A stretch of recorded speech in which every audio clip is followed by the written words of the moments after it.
Hello, hello.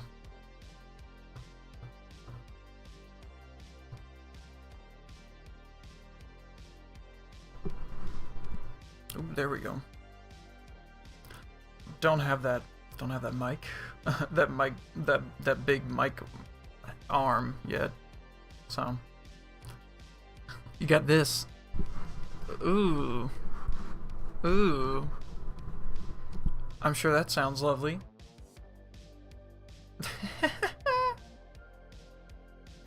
Oh. Oh. Okay.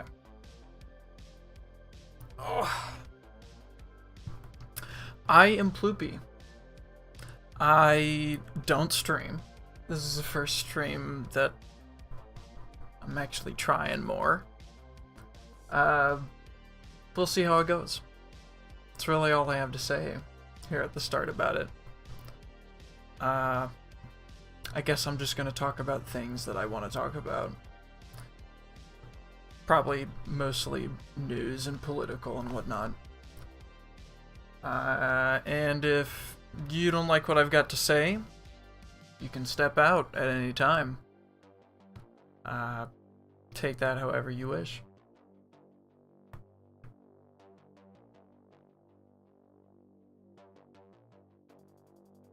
Okay.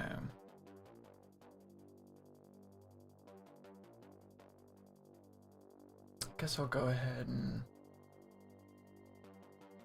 start pulling things up to get ready.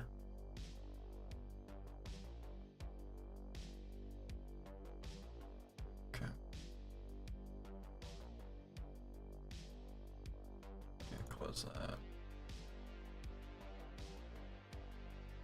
We're gonna look at some daily news.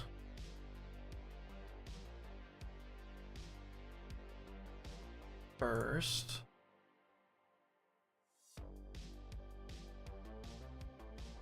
Gotta open all of it. All the ones that I was at least interested in looking at. Okay.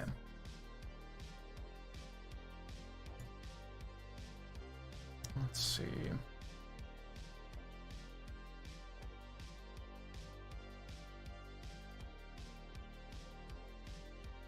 We'll get that fixed real quick.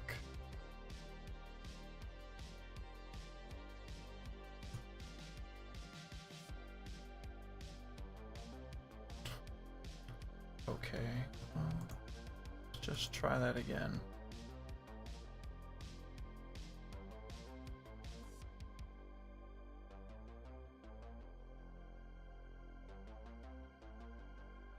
Yep. Okay.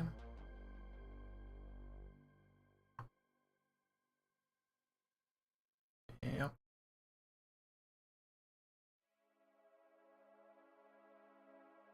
Yep. Yep.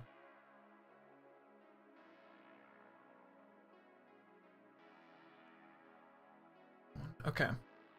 There we go. Let's put it where it needs to go first. There we are. Ooh, ooh. I'll put that right on top here. Oh, come on. Oh, come on. There we go. That's a bit better. Ooh, ooh. Okay. A little to the left. There we go. That's better. It's a lot better. Alright. Technical difficulties out of the way now.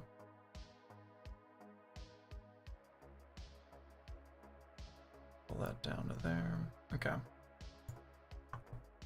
So, wanted to take a look at this. How the invasion of Ukraine is now entering its second year. Second year. No, my bad. It is entering its actual second year, yes. It's completed a first year. My mistake.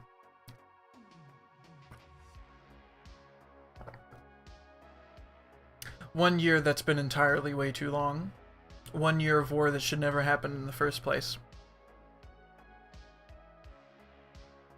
But what are we going to change about that right now?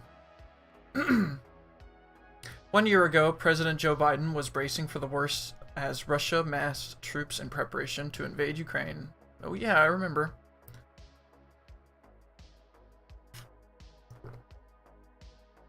Many in the West, and even in Ukraine, doubted Russian President Vladimir Putin's intentions, but the White House was adamant.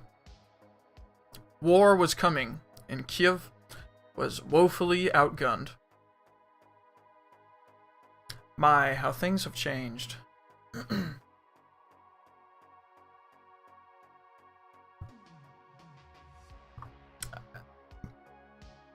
Calling this another test. I mean, Biden has clearly proven himself to be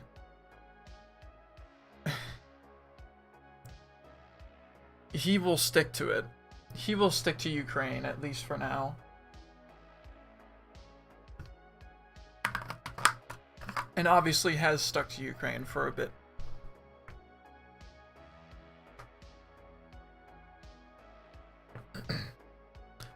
But whether or not the Ukrainians actually have the backing in order to get the Crimea back and the rest of the Luhansk and Donetsk regions remains to be seen. That kind of territory has seen so much blood within the past just 100 years. Anything is possible there in the Ukraine, and I wish them the best of luck.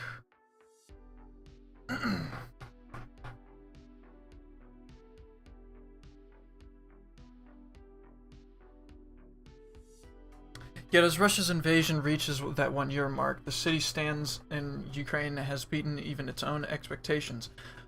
Buoyed by a US-led alliance that has agreed to equip Ukrainian forces with tanks, advanced air defense systems, and more, while keeping the Kiev government afloat with tens of billions of dollars in direct assistance. Yep.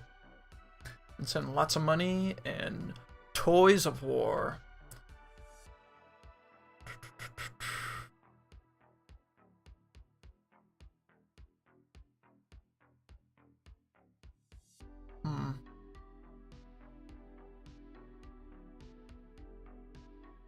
Now as Biden prepares to travel to Poland to mark the anniversary of the war, he faces a legacy-defining moment. Quote, President Biden's task is to make the case for sustained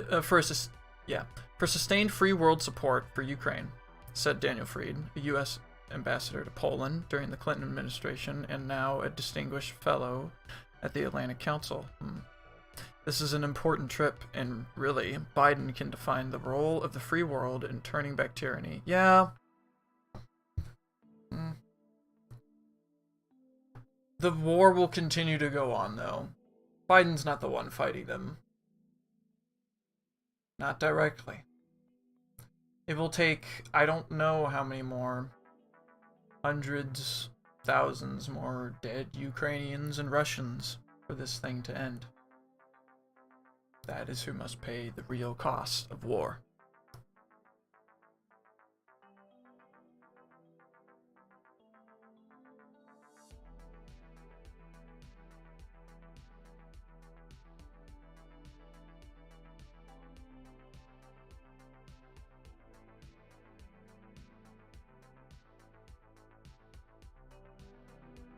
Yeah.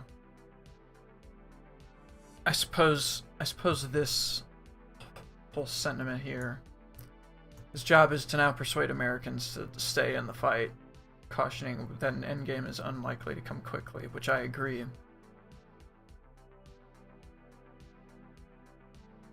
Who knows how long Putin was really planning for this thing to go. They say like a few days to a month. It's now a year into the invasion, and Ukraine is slowly pushing them back.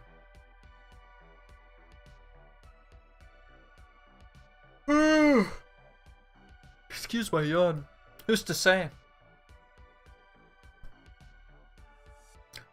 Who's to say?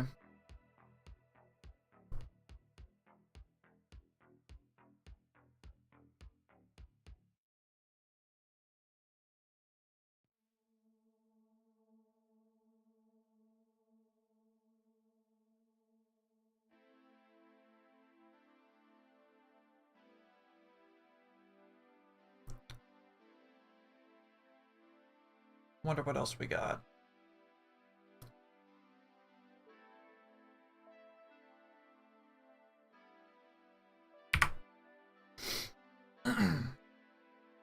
Illinois posed to mandate paid leave for nearly all workers.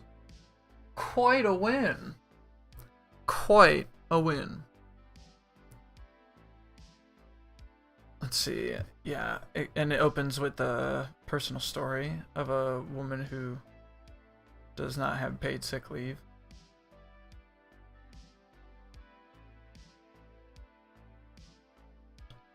Requiring paid vacation is rare in the U.S. Just Maine and Nevada have similar laws, although common in other industrialized nations. Yeah, it's true. 14 states and Washington, D.C. require employers offer paid sick leave via similar laws, although employees may only use it for health-related issues. What sets Illinois' new legislation apart is workers won't have to explain the reason for their absence as long as they provide notice in accordance with reasonable employer standards.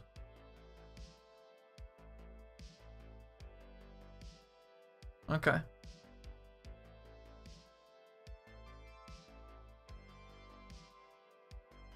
Maine and Nevada also allow workers to decide how to use their time, but substantial exemptions apply. Maine's earned paid leave law only applies to employers with more than 10 employees, okay? And Nevada's exempt businesses with less than 50.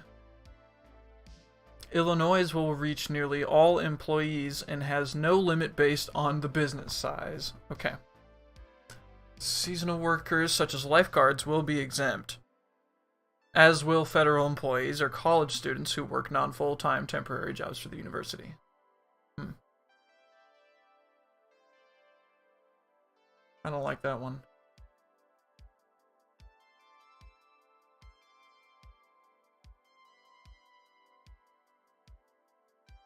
Would take effect January 1st, 2024, so a year from now.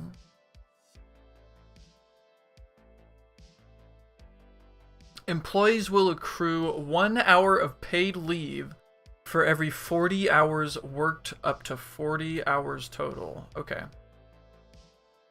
1 hour paid. Okay, so for every full-time work week of 40 hours, you would get 1 hour of paid leave. Basically, this would be mandatory minimum. And you can get up to a maximum of 40. Okay.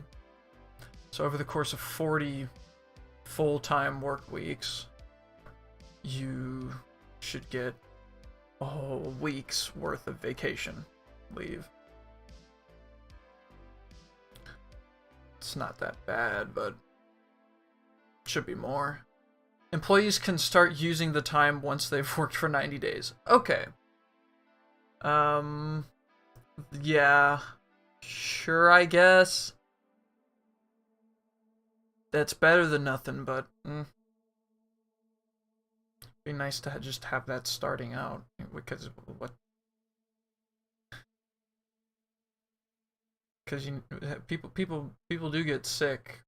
You can get sick first week, second week, third week starting. I have. Anyone can, really.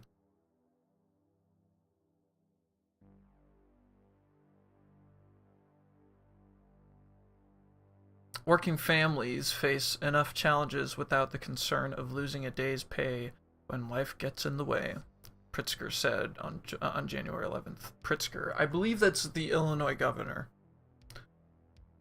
When the bill passed both chambers. Okay, so So he signed it, right? Yeah, I'm guessing that's what this was about. Did he sign it? Sign it. It's ready for action by... He said he will sign it. Okay, okay. Well, this is a dub for working in Illinois. It's a shame. I do not live in Illinois. I live in the horrible dystopia that is Indiana. Oh, here. Let's just fix it. Yeah, there we go. So, like, I grew up around here, Indiana. Illinois next door. In case you didn't know.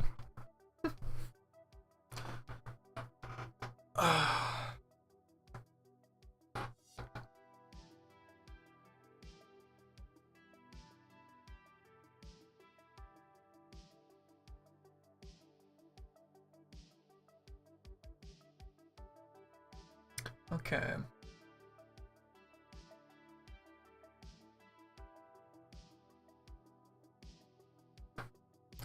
Let's get right into more news. Shall we? Supreme Court weighs liability shield for internet giants. Yeah, I heard about that. This is about Section 230, which has to do with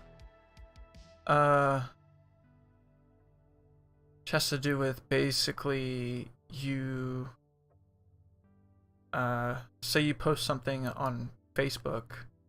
Facebook is not liable for the things that you or like someone may post on it, which yeah, makes sense.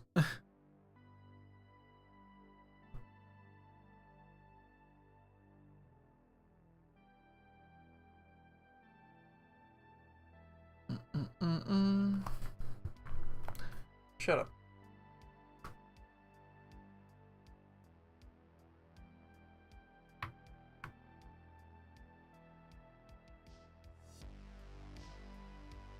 A win for the for Gonzalez family. It would wreak havoc on the internet, say Google and its many allies.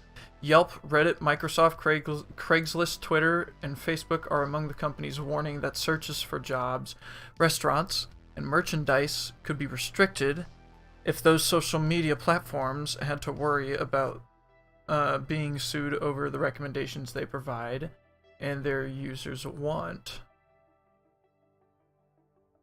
Huh.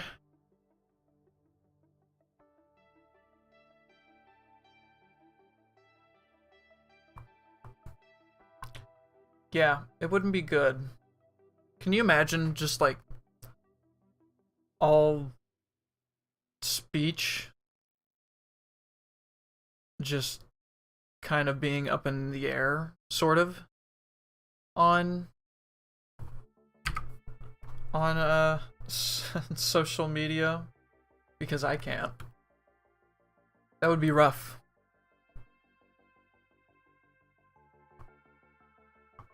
That would be very, very rough.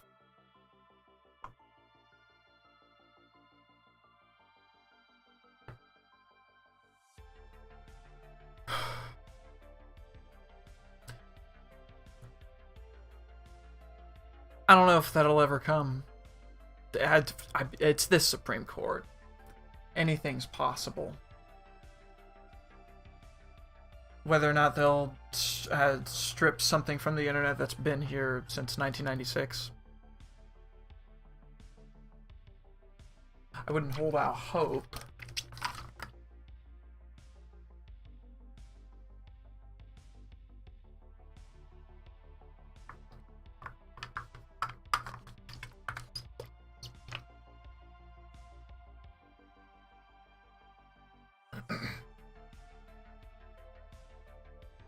So how do I look?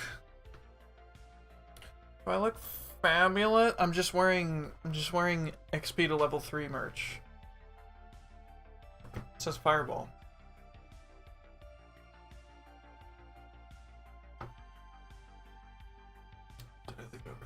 yeah, it is right here.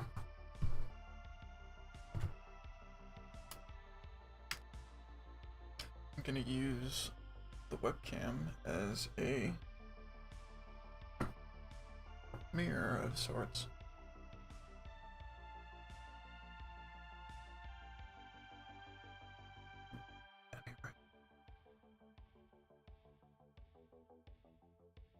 That ain't right.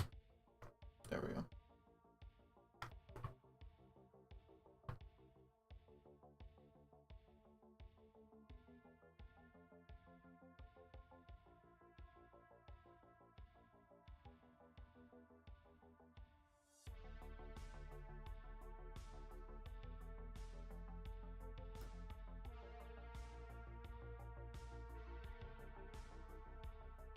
I'll get it eventually.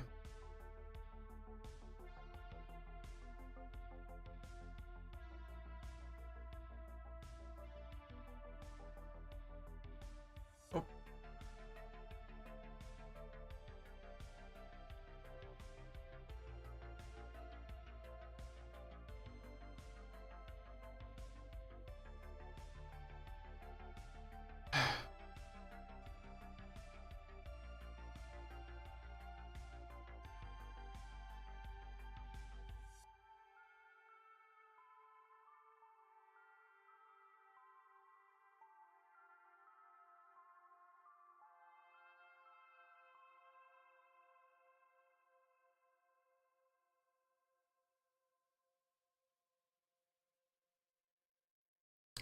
I'll eventually get this thing on. Jesus Christ.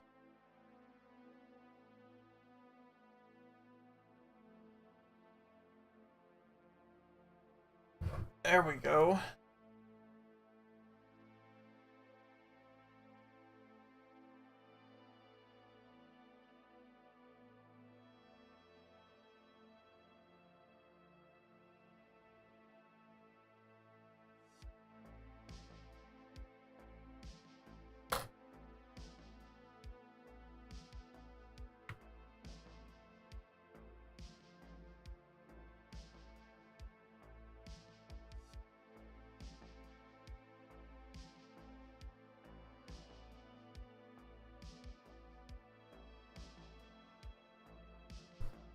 There we go. How do I look now?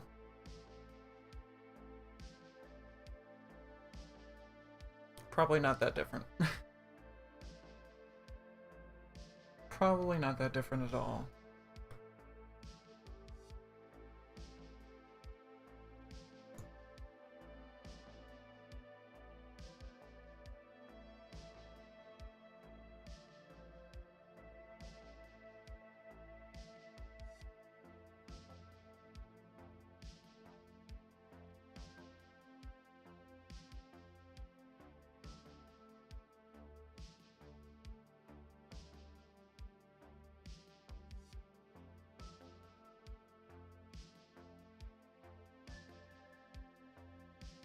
Yeah, like, stripping a common sense... a common sense thing like Section 230 would be disastrous. I don't see what kind of help this would be. Right. On to the next thing. Trump World launches bonkers new attack on DeSantis. Ooh. What's the tea, Daily Beast? Florida Governor Ron DeSantis hasn't announced a bid for White House to challenge former President Donald Trump in 2024. But that hasn't stopped Trump and his most loyal online supporters from tossing just about anything against the wall to see what sticks. It's true, yeah. They've been calling him... Didn't they call him a groomer recently? I can't remember. Which is funny because DeSantis loves to crack down on people he thinks are groomers. And yet here's, you know, people inside the Republican Party calling him a groomer, and it's like, what? What's going on? Anyways, a year and a half out from the election, Trump World's newest line of attack, painting DeSantis as a globalist who is endorsed by liberal philanthropist George Soros. The origin of the freshly minted Trump World attack began to percolate? Yeah, percolate. You want to give me a thing? What does that mean? Percolate. Of a liquid or gas, filter gradually through a porous surface or substance. Okay. Begin to percolate. Begin to spread. Will filter through. Okay, okay. Get it. After Soros spoke Thursday at the International Munich Security Conference. Quote, "My hope for 2024 is that Trump and Governor DeSantis of Florida will slug it out for the Republican nomination. Trump has turned into a pitiful figure, continuing mourning his loss in 2020. True.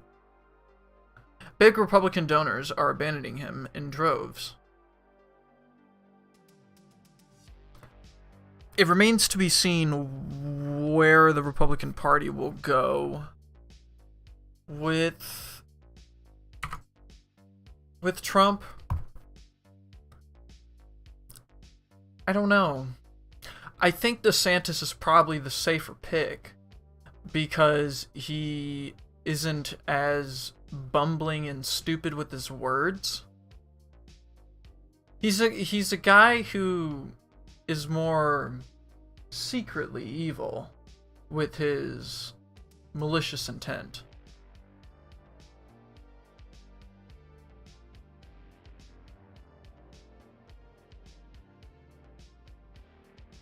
Quite the conundrum to go with. Do you go with fascist or fascist, but yeah. There's really no other words to describe what's going on.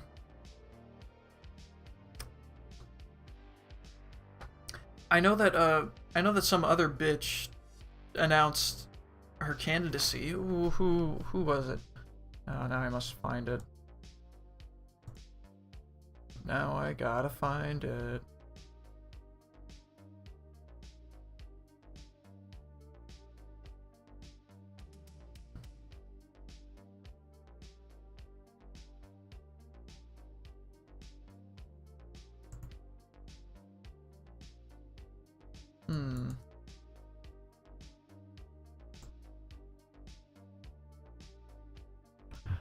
Who was it?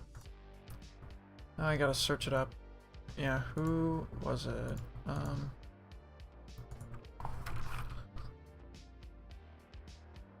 New Republican.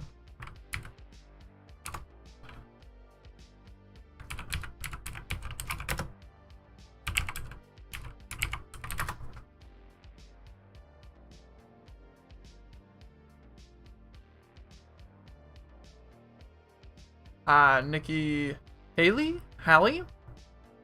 Nikki Haley? Nikki Haley? I don't know. I haven't, at least I can't recall hearing her name spoken for me to know. I'm gonna go with Hallie, because I like Hallie's comment. Let's see.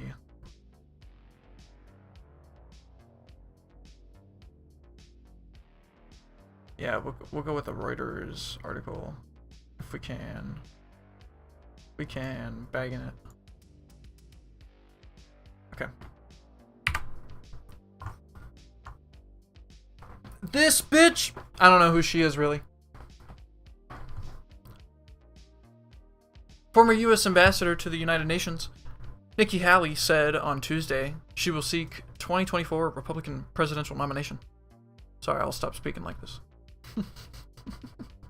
putting her at odds with one-time boss Donald Trump, the former president currently leading the Republican race. Here are key facts about her life and political career.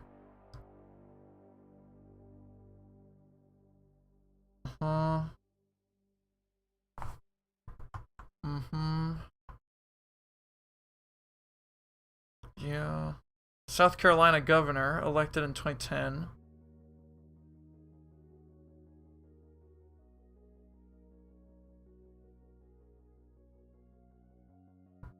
Yep. 2015 with the Confederate flag when, yeah, the Dylan Roof shooting happened. Was a United Nations ambassador.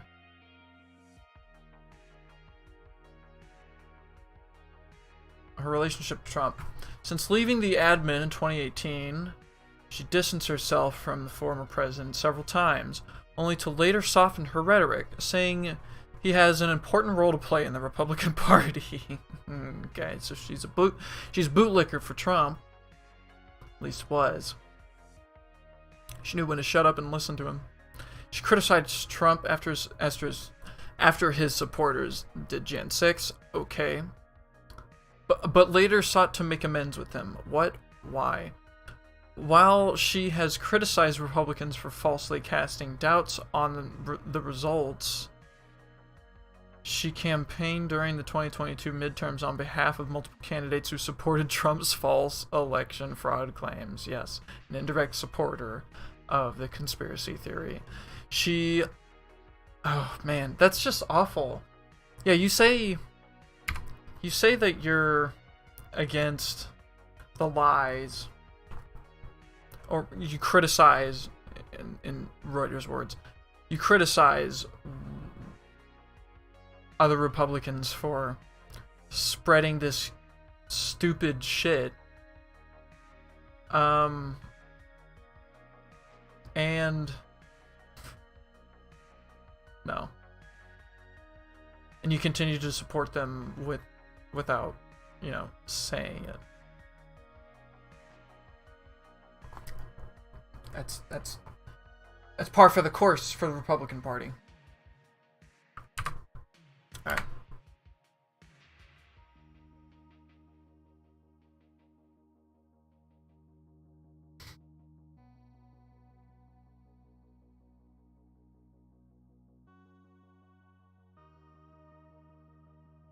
Okay.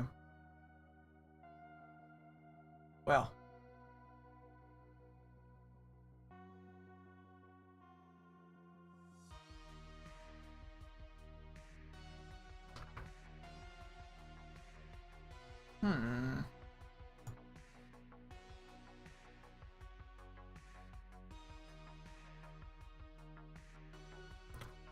What? What? I don't even know what I'm looking at. I'm afraid to turn on the volume.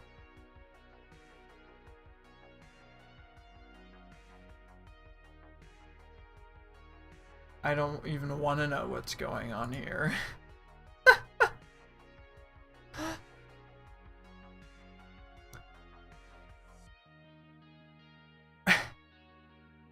What was that?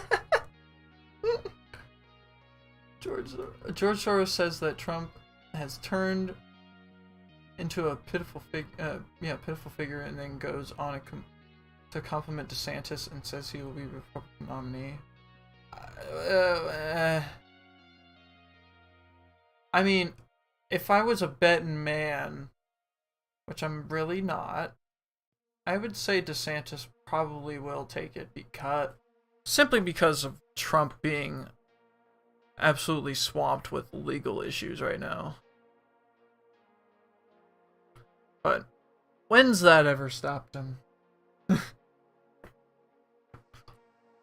Damn, I'm a thirsty boy.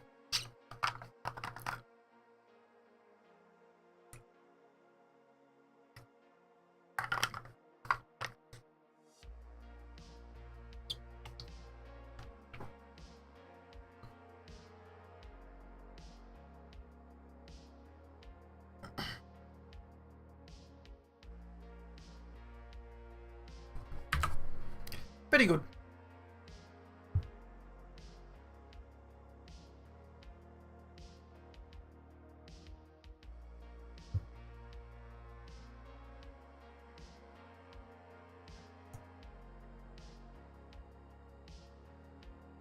Ah, shit. Conyers live.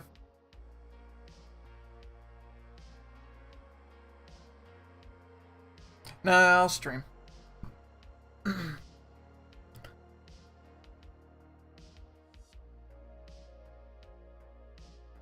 I gotta do my own hustle.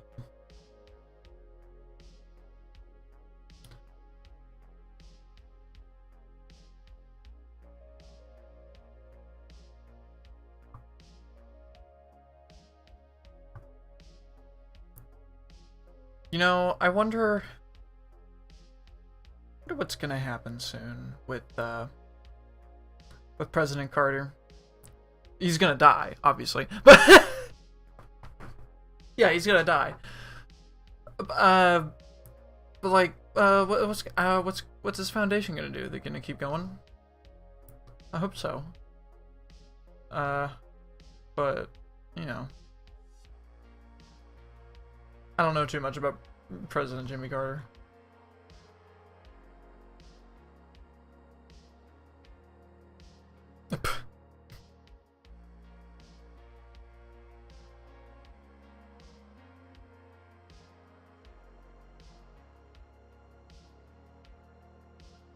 Damn, there's just nothing on Twitter today, isn't there?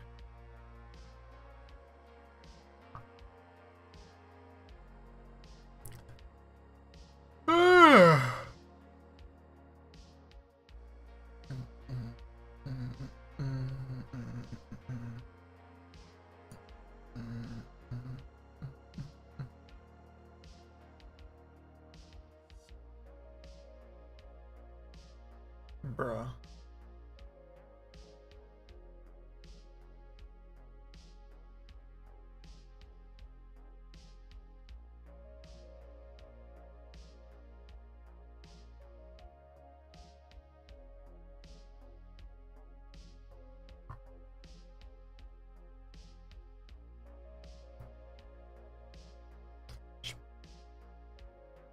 Yeah, this.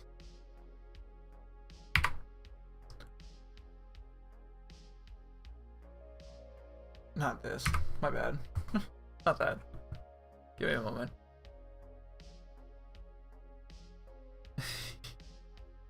Still getting used to this. Come on now. Where is that? Where's that? Where's that? Alright.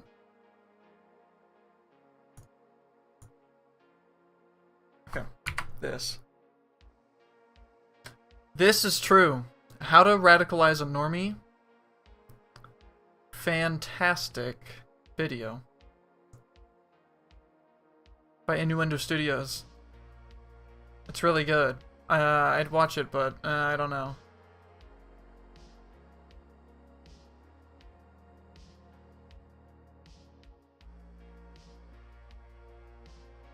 I don't think there's any issue with doing that. Maybe. I mean, it's his breakdown of it. It's good, but nah. Nah.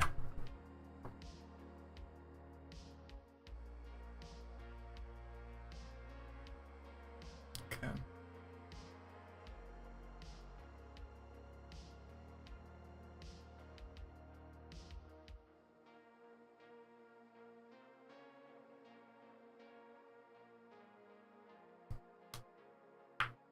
Ooh. Oh, man. Oh, yeah. That feels good. Oh, that feels good.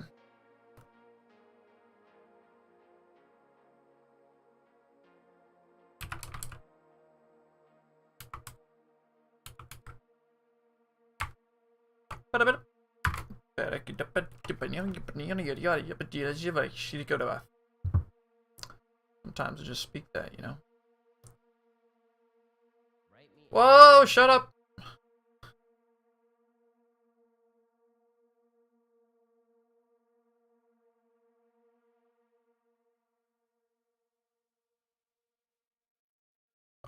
Oh, okay.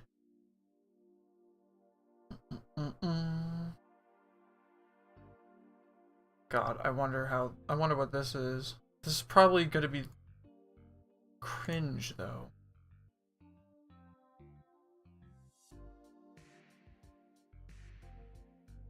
I don't know if I want to do this.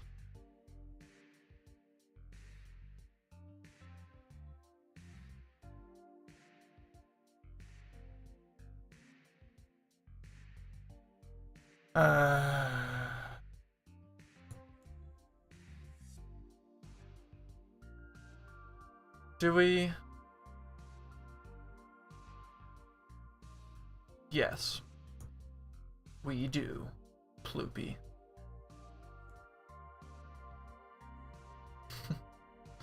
Oh, hold on now. Okay.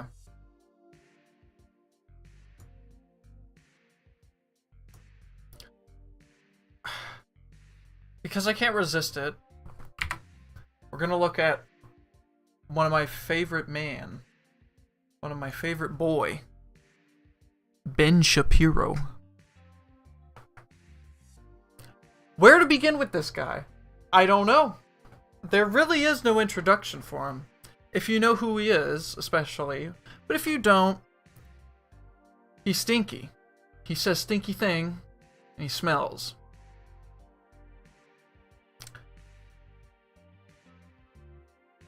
Let's listen to what he has to say about this. Ben Shapiro reacts to woke feminist TikToks.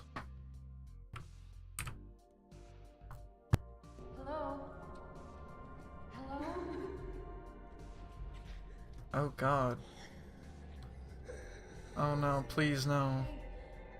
We're gonna...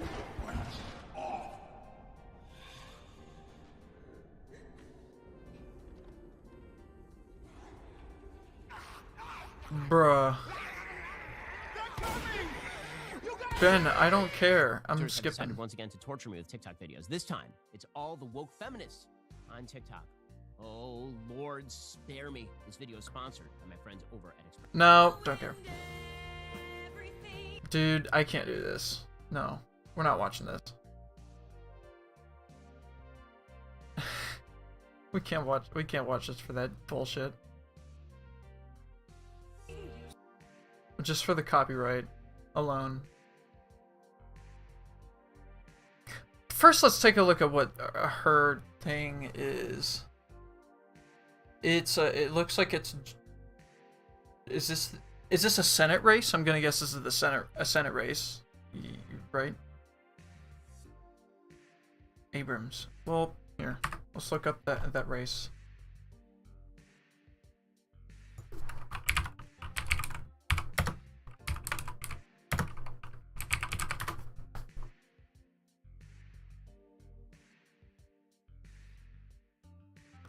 Governor. Okay. My bad. It's been a little bit since November. I probably would have known then. But okay, so this is for governor. All right. So the Democrats, the demographics of this is pretty interesting. It's very heavily biased for Kemp amongst white people in Georgia. And then Abrams definitely won for the black vote. I do remember Abrams being black. Ah! Sorry, doggy. Didn't mean to spook you. Jesus, sorry about that. My water bottle hit the table.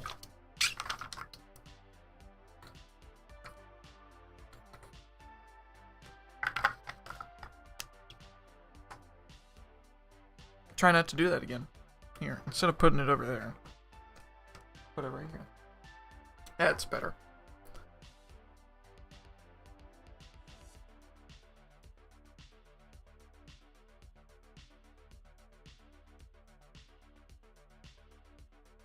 I mean, I don't really give a fuck about the fucking singing.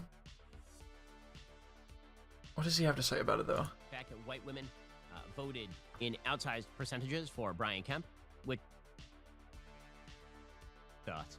One, so she's apparently singing about the fact that white women voted in outsized percentages for Brian Kemp, which is good, because Brian Kemp should have beaten Stacey Abrams, who's a grifter par excellence.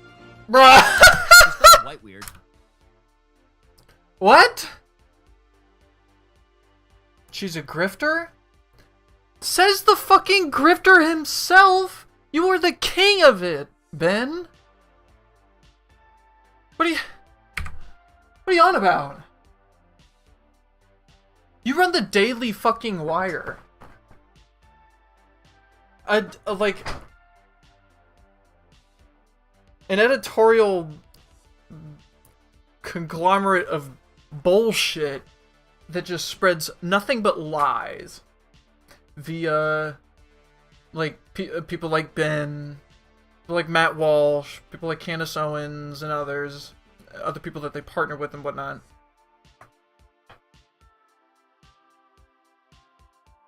Are you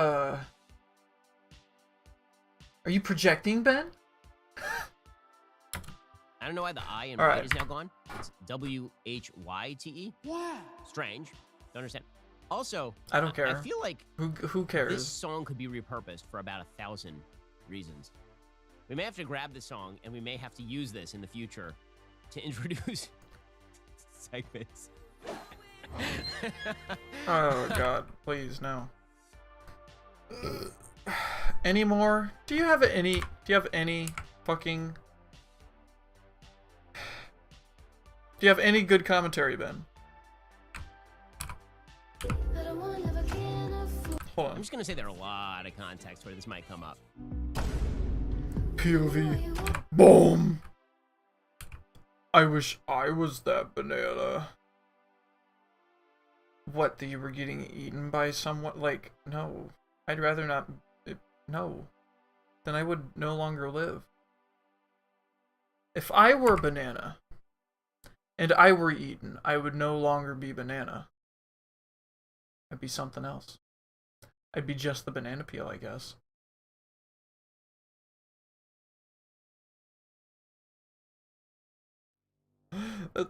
That's what I have to say about it. I don't know what anyone's reading into about this. No, I do. Bruh, check out her legs. They're so hairy. Yeah. Sometimes it sucks, man. Can't win. Just can't win. It's okay.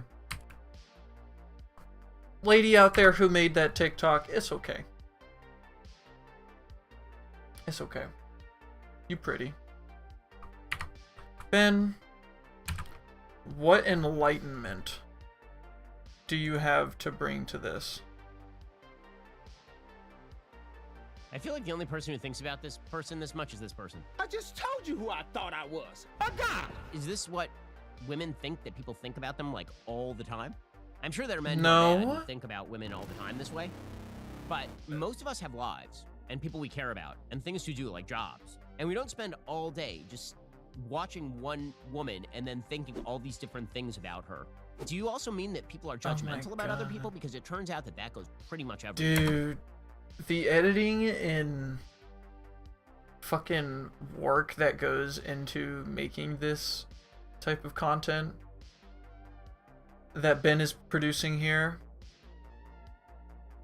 I feel bad for those editors who had to Photoshop that face.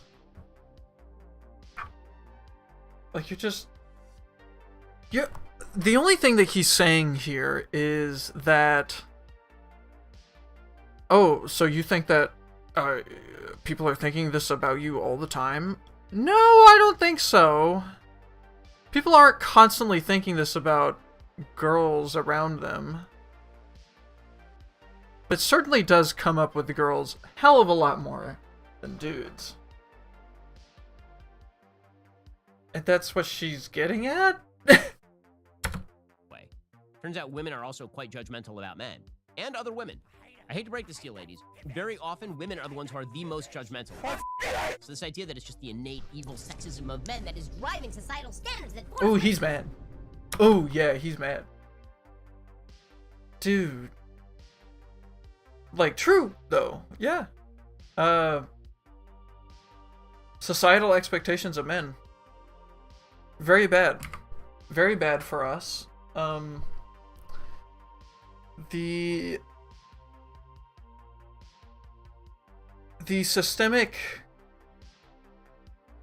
toxic masculinity of men is something that fascinates me the most.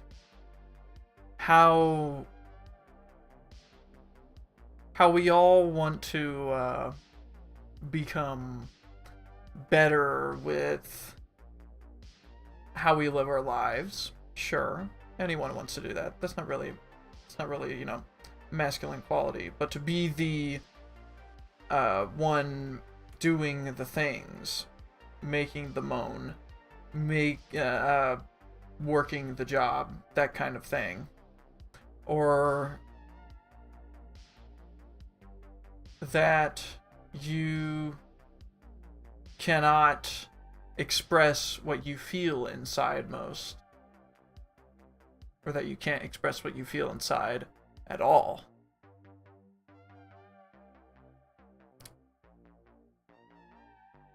That you have to constantly suck it up. That's something that I've had to deal with in my time, realizing that I'm not a conservative. It's a lot of just constant punishment with the views of masculinity in that realm. It's, oh, if you aren't exactly like this, you're bad, you're bad, you're bad, you're bad. And fuck you for being this way.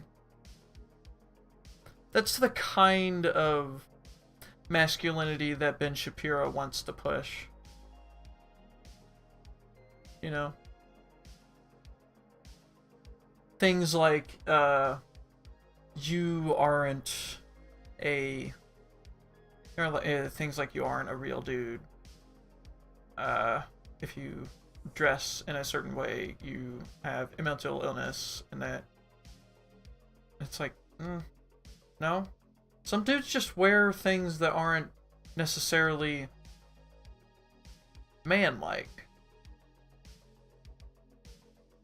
but yet are still dudes. Who would have seen that coming? Ben, this isn't going very well. Judgmentalism goes all the different ways. And one of the ways it goes is from women to other women, actually. If there is one thing that I learned from my women and gender studies class that is on my mind 24/7, it's kin-keeping. Kin-keeping is the root of stress in most women's lives, and because they don't know the name for it, they're often called irrational. You might notice on a road trip, your mom's wondering, did everything get packed? Where is everybody? Has everyone eaten? What time are we getting there? When are we supposed to get there? What was I supposed to bring? And you might notice your dad saying, calm down, why are you being so irrational? Everything's gonna be fine, stop worrying so much. And it pains me to see this because this man doesn't see all the work that your mother has done, because it doesn't have a name. He doesn't. Maybe you got rid of the old yee ass haircut you got. Kin-keeping. Of course, we have an ad hominem, which is just, oh, look at their hair. It's the unpaid labor that women are assigned to subconsciously as a gender. And not only does this cause a lot of stress in women's lives, but it also breeds a lot of ignorance in men. Did your dad plan that vacation? Sometimes, yeah. Did he even get the presents underneath the tree that say from dad on them? Yeah. Does he know when your dentist appointment is? Yeah. Does he know what size pants you wear? Yeah. If not, who did that? It was me. I'm just saying. I know all those things. And my wife does a lot of stuff around the house. My wife does pack for... I don't know what she's going on about Kin's blah blah blah. But I have noticed things even with my own family where my mother was more attentive than my father. in a few ways, not in all ways. My dad wasn't the worst in being emotionally vulnerable, but that's its own story. This... for the trips because she's very particular about how she packs for the trips. This idea that it's sort of like a gender stereotype that women pack for trips, maybe the reason a lot of women pack for trips is because they have a particular way they pack for trips, and if the men do it wrong, then they get yelled at. That's just anyone with any kind of planning trip ever.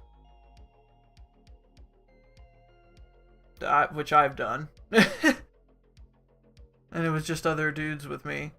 And it was a bit stressful. I guess that makes me a woman, I don't know. I'm not gonna say that's happened before. My wife is very detail-oriented. Now, is that because I'm being sexist that my wife is detail-oriented? No, she was detail-oriented before she ever met me. My wife's a very detail-oriented person. Does that mean that she is kin-keeping? What? Yes.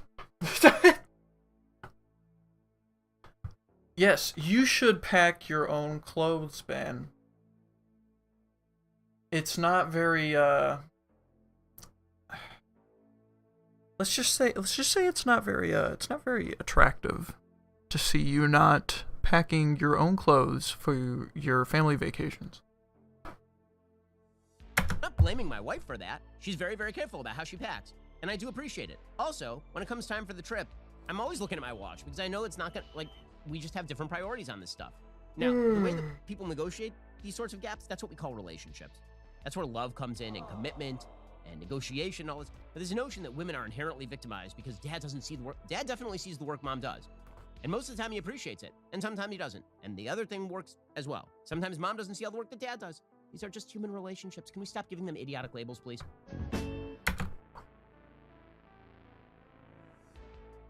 And there is certainly a bias towards women in this category, though. And for Ben to ignore it and be like, no, we're just going to focus on people being who they are and doing what they normally do. It's like, Ben, you're not really addressing it at all, what she's saying. Dude, I can't watch this whole thing. This is just too much to stomach.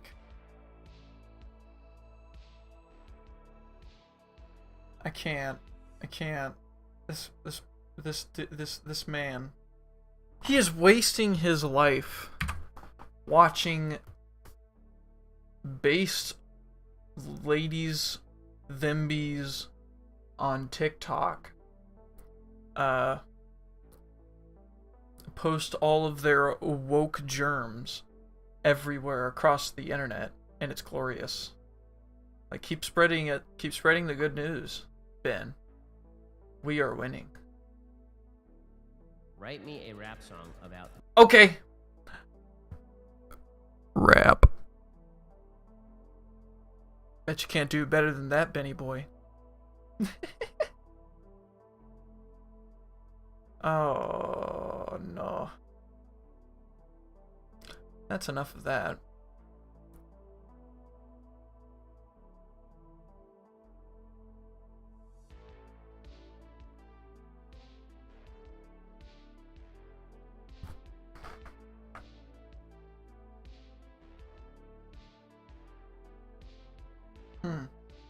Well, I suppose... I've been sitting here talking and whatnot for about an hour. I'm gonna take a quick break. Maybe. Let's see. Yeah, I think I'll take a quick break. I'll be back in just a few minutes. Thank you for tuning in. I'll see you in just a quick bit, okay? Just a little bit, just a quick little bit, just a quick little bit. We're You'll be super safe and comfortable.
Howdy.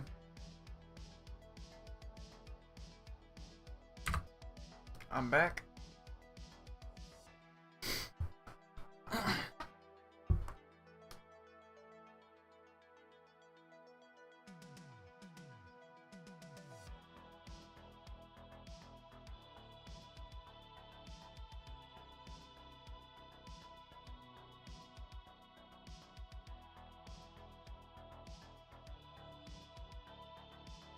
Okay.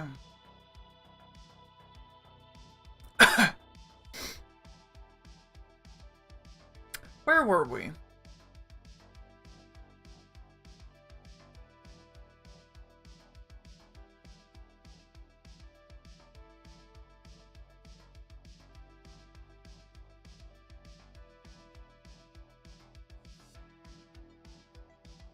I guess not that.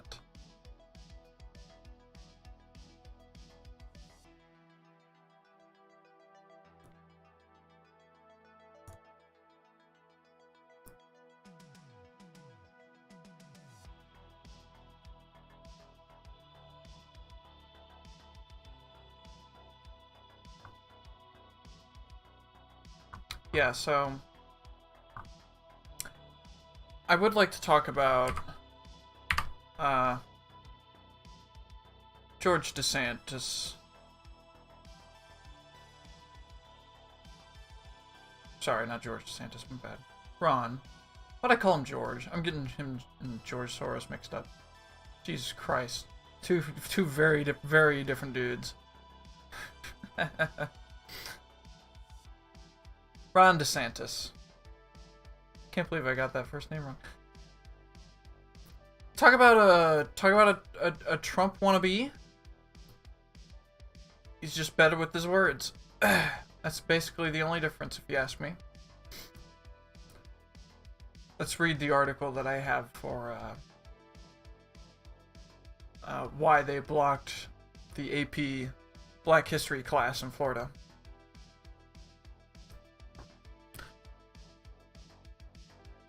The Florida Department of Education says it banned AP African American History because it teaches students about activism and intersectionality and encourages, quote, ending the war on black, trans, queer, gender nonconforming, and intersex people, according to a document the department sent to the Daily Beast. The governor, Ron DeSantis, rejected a request from the College Board to provide the class in high school classes in the state Wednesday. Why? Though, because it encouraged that? Wow. The move comes in the same week as a far-right Republican who a judge just ruled violated free speech laws by firing a prosecutor for being, quote, woke, requested info on trans students from universities statewide.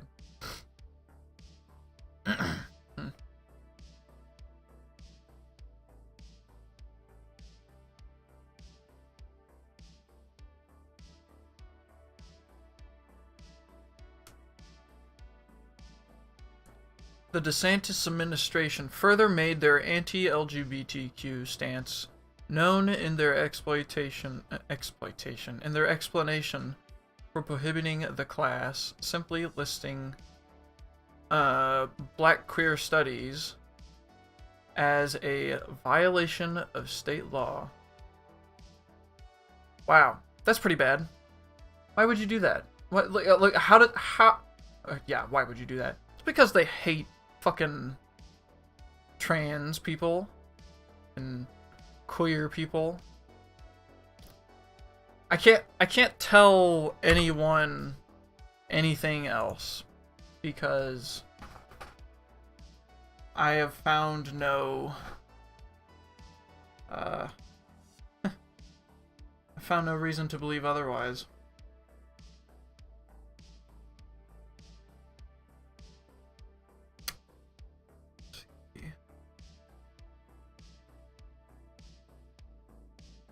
There we go. I was like, autofocus is on, why?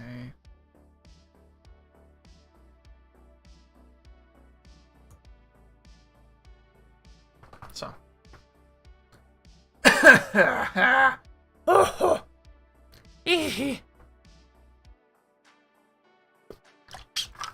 Gonna need to go get some water.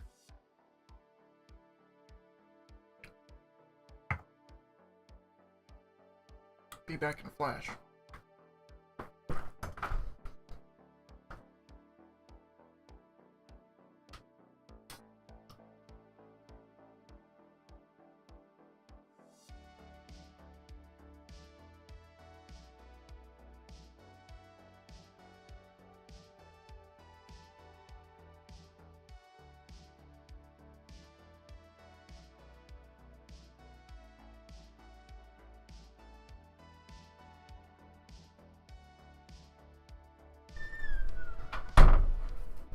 Okay. I've acquired more water.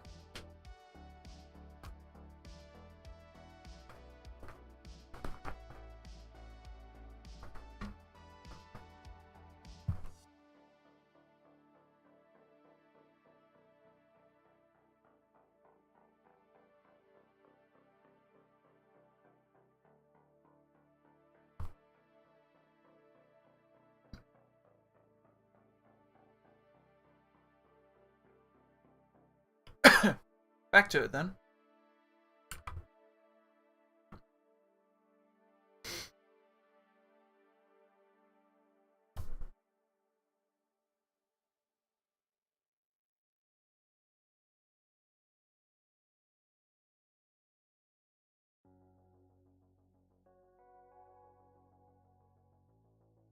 The document further admonishes the teaching of intersectionality, claiming it is foundational to critical race theory, without explaining how. What?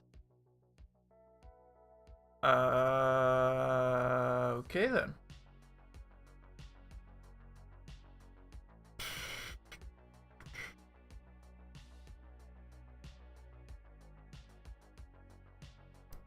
DeSantis hasn't been shy about his anti-woke stance, passing the Stop Woke Act in 2021, which banned the teaching of critical race theory, even though the governor failed to prove it's taught in public schools in the state.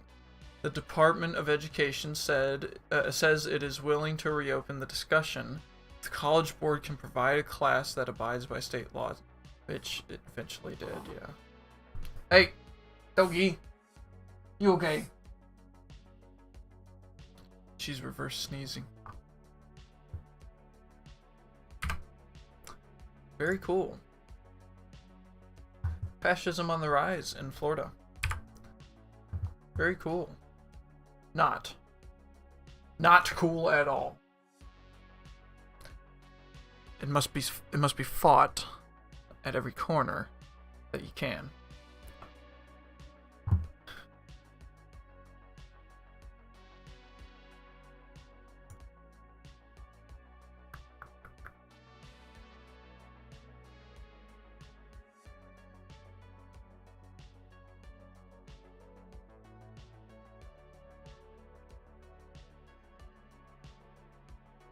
Oh boy.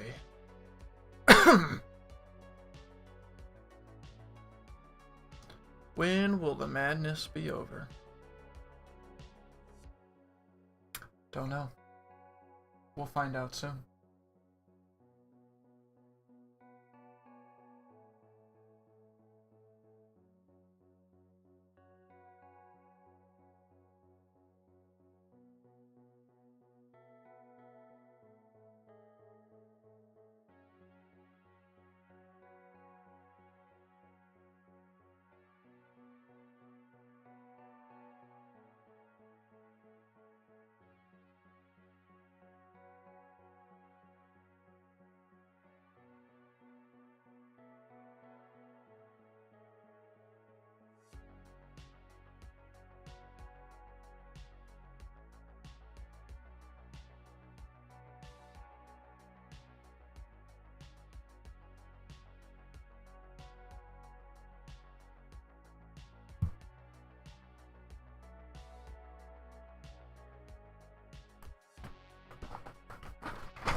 Yeah, that's the thing, though. I've already paid Anna. At least there's that. I've already paid Hannah for the first. Paid her like half a month early. Ish. Close to. Yeah, basically. Paid her like 15th or the 16th, something like that. A few days ago.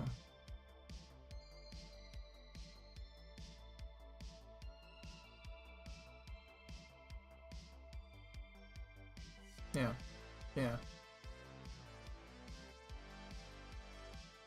Oh well.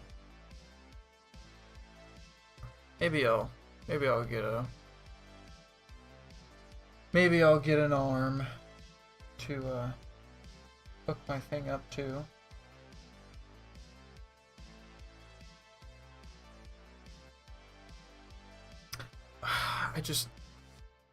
I don't want to hook it up to my table because, you know, if I'm moving my table like that, it'll pick it up probably.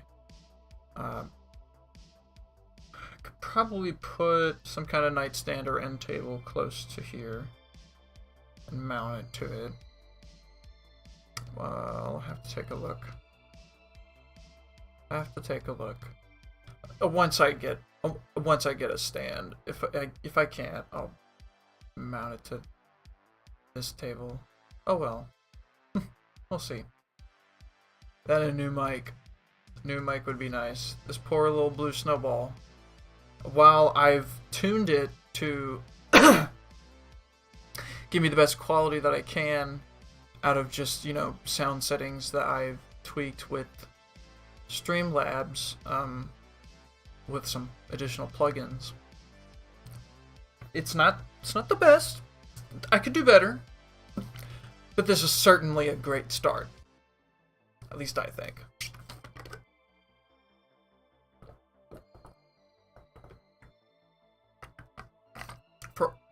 Oh, Jesus Christ. For all of the, here, I'll turn myself down a bit. For all the...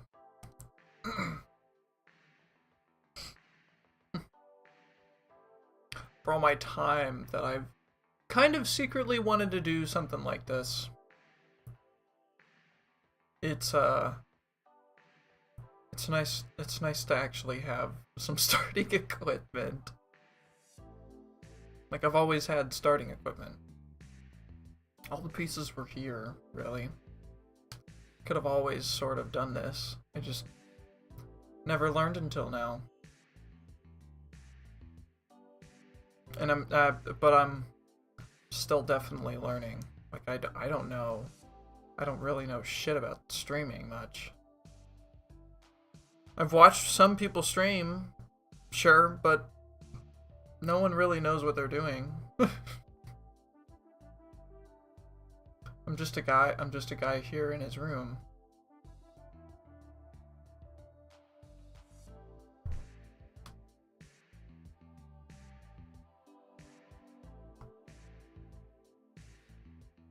Oh, well.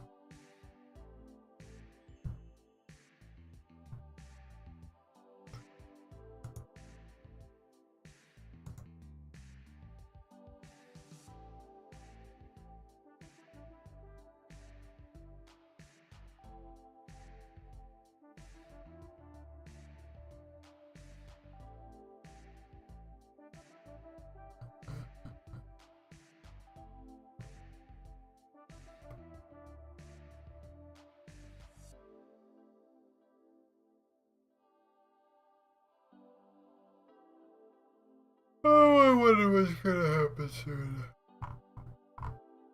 With, all this ramping up of the, nonsense with, bringing up things like critical race theory and wokeness. What is the ultimate end goal? I don't know. Maybe nothing. Maybe that's probably the least likely option though. Most likely it'll just keep going up and up and up and up and up, getting worse and worse and worse and worse and worse until the worst comes. Or we stop it. We stop it. At least I am here on a stream talking about it, stopping it in my own way. At least for now, just talking to myself. But here to try and reach out with a live stream to anyone who's willing to listen and tell them that all of these evil words that have been spread by mostly Republicans, almost entirely Republicans, and their other conservative cohorts and extremists, they do not have a complete hold on you.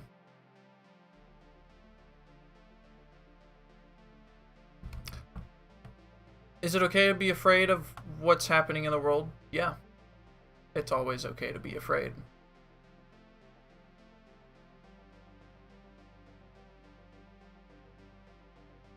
But we're all here for each other. I'm here for anyone who's scared. And as should you.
Something's happening.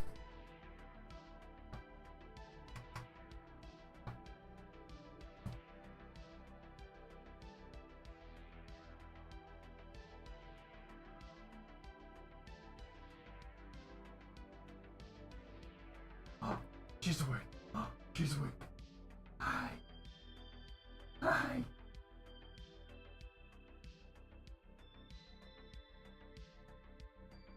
Oh, no. I don't want that.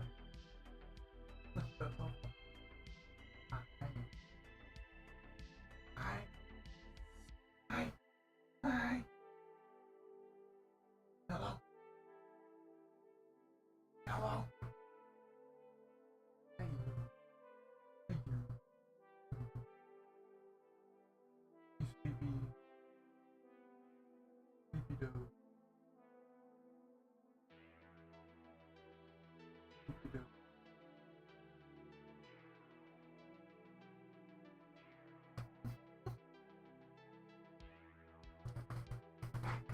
My dog Nala, she's so sleepy. So sleepy.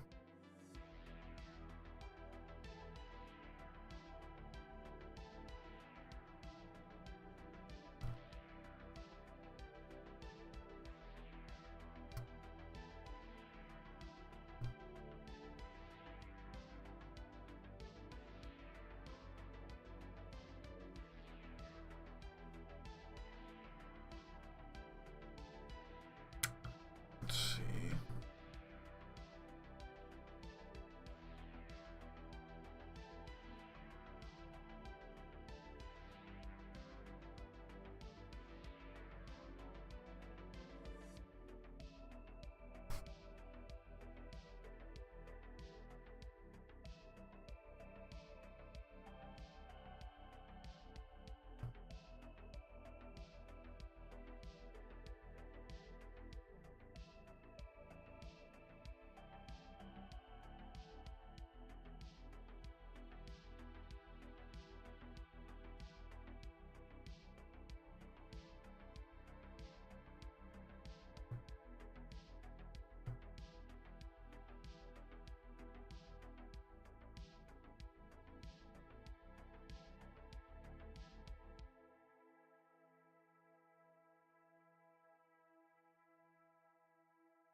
There we go.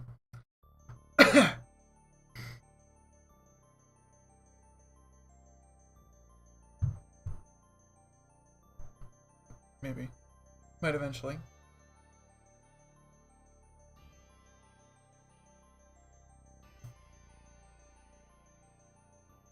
Wait, here. We'll move this. Put that there. Put him there. Put that there. It'll be the interactive zone. Nice. Nice. Ah, it's all working out. It's all working out.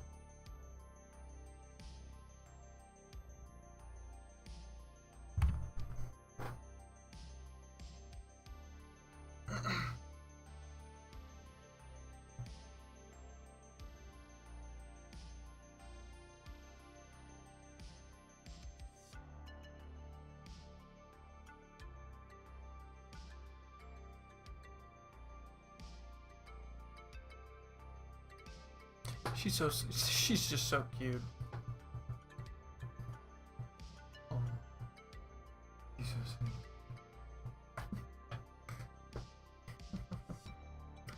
My little dog.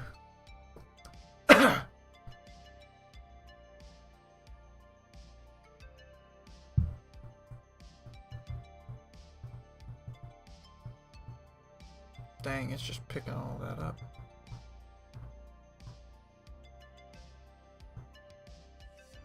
Here, I can tweak that. It's just a simple noise gate.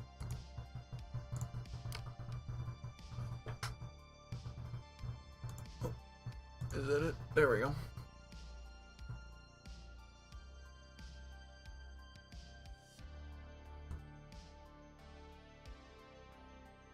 So right about there.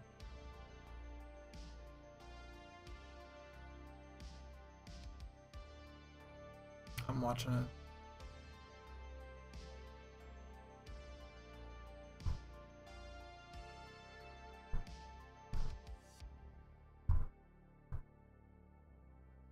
That's just me hitting the table.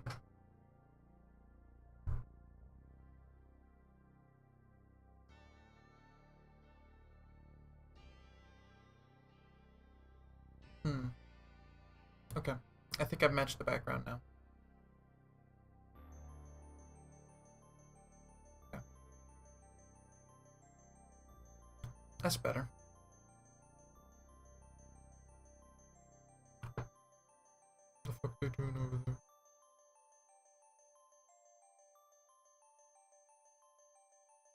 Alright.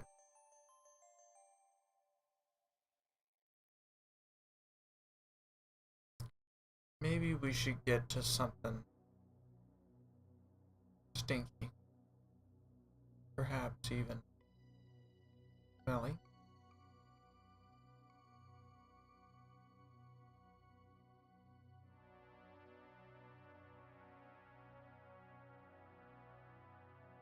Maybe.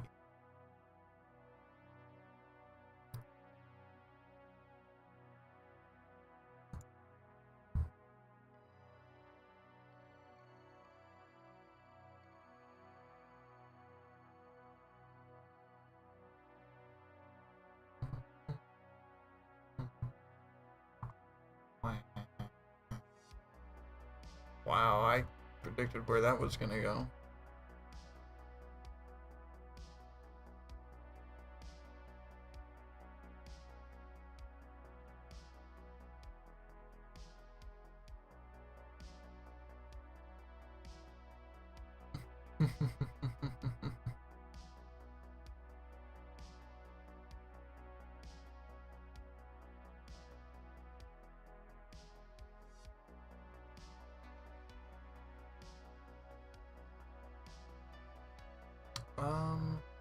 Yeah.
I wonder when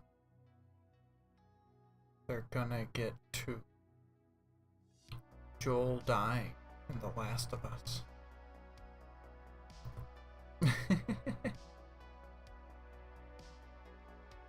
Perhaps soon. Sooner than expected. Wouldn't shock me.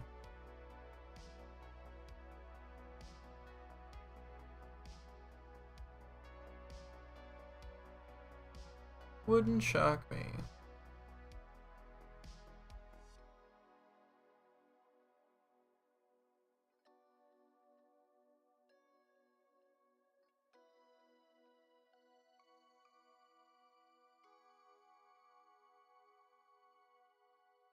Not really feeling that.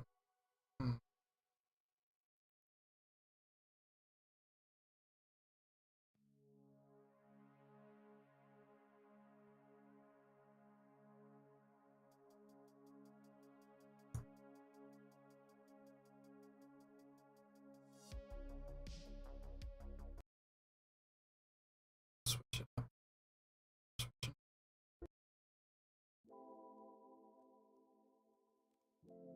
There we go. There we go.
No.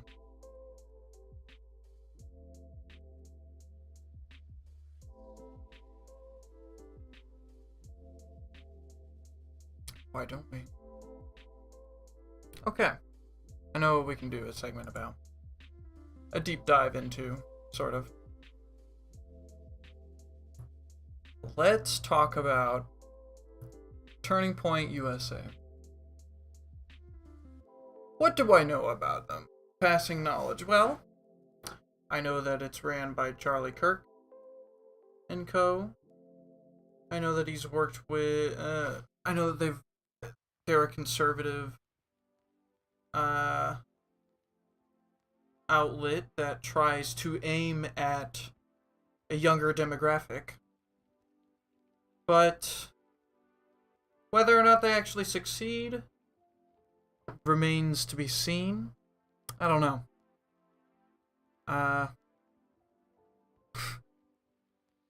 Why don't we just try and look them up? See what we can learn about them. We will start with some basic research, because my folder for TPUSA literally has one thing.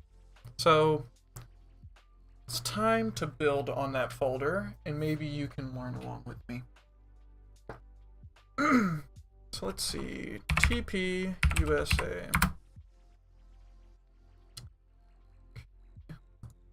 Let me just pull it up. Okay. So we're gonna go to the Wikipedia. Founded in 2012, so 10 years ago. Purpose advocacy group of conservatism on education campuses. Headquartered in Phoenix, Arizona. Leaders Charlie Kirk. Revenue $55 million. Let's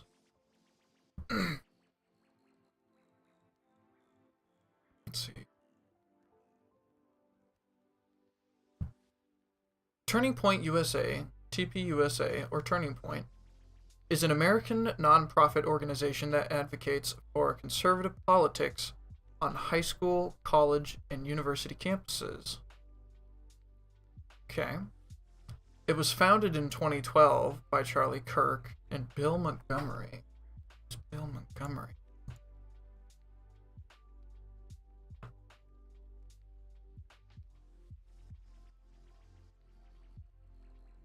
Worked mostly behind the scenes. Oh, he died of COVID. Oh my God, he was 80.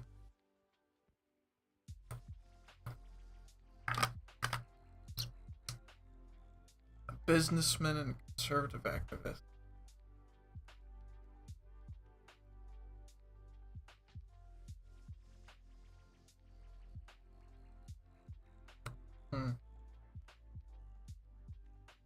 That's not too long ago. That's only a few days ago.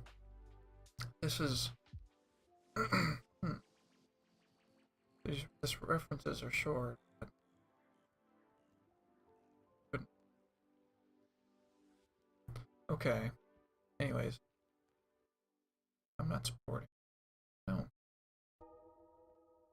We're talking about TPUSA anyways. No tangents, please. TPUSA's sister organizations include Turning Point Endowment, Turning Point Action, Students for Trump, and Turning Point Faith. TPUSA has been described as the fastest growing organization of campus chapters in America, according to the Chronicle of Higher Education. Chronicle.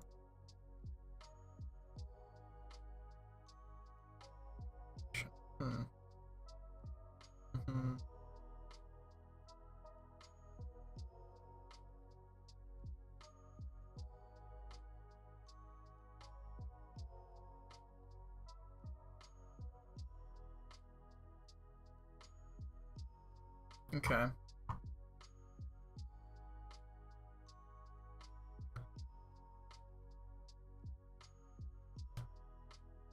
They've been involved in multiple controversies, including allegations of racism and criticisms from other conservative groups and figures. Oh no. I wonder what this all could be. Daily Beast article. Okay. A HuffPost article. Okay.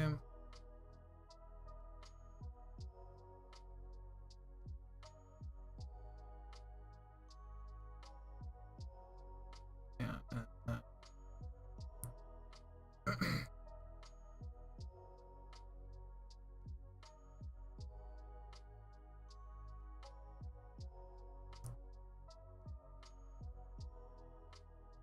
This is back in 2017.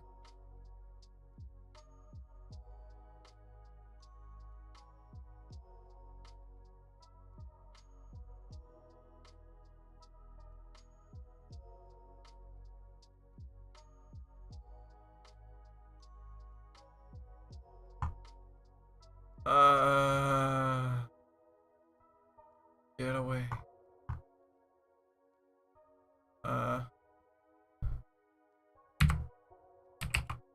Great.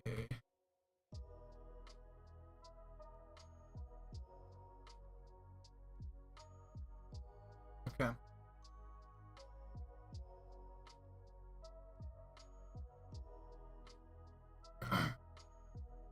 Former Turning Point employees say that the organization was a difficult workplace and rife with tension, some of it racial. Gabrielle Fecuier, I hope I pronounced that last name right, a former Turning Point employee, told me that she was the only African American hired as a field director when she worked with the group 3 years ago. And looking back, I think it was racist. She said, "At the time I was blaming myself and I thought I did something wrong." Fecuier now works as a model. Recalled that the young black recruits that she brought into the organization suddenly found themselves disinvited from the group's annual student summit, and that when she herself attended, she watched speakers there who spoke badly about black women having all these babies out of wedlock. It was really offensive. In parentheses, Kirk through a spokesman, denied that any such incidents occurred and said, quote, "These accusations are absolutely baseless and even absurd." Of course, they would deny it.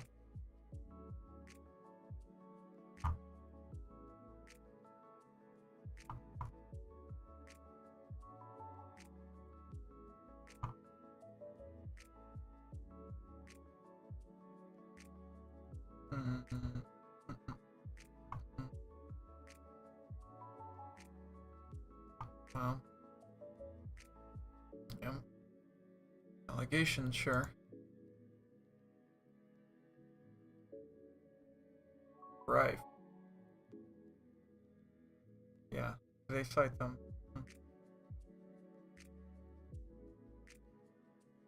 Oh, listen. Okay, here.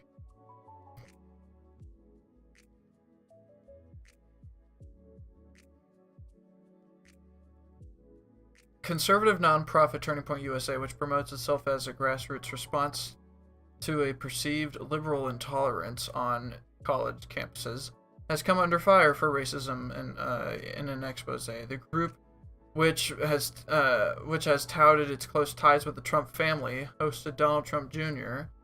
And I remember all this back in 2017. The piece points to an atmosphere within the organization that was hostile to minorities, with examples including a text message from Crystal Clanton, formerly the group's national field director, to another Turning Point employee that allegedly said, quote, "I hate all black people. Like, fuck them all. I hate blacks. End of story." End quote. Oh no! Additionally, the expose suggested TPUSA violated campaign finance laws by supporting political campaigns despite being barred from doing so.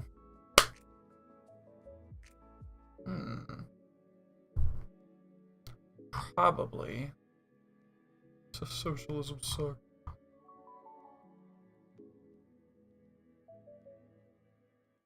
Okay. Right now.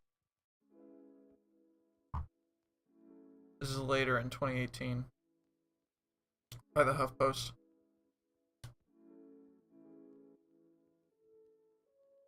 Yeah, they cite that too.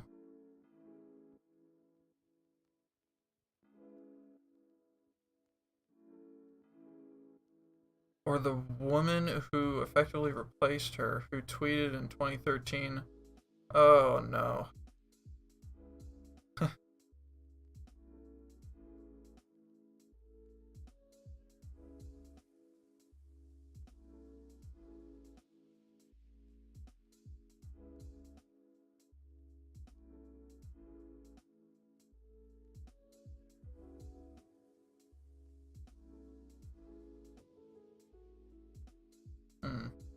In December, Jane Meyer of The New Yorker reported that the group in... Yeah.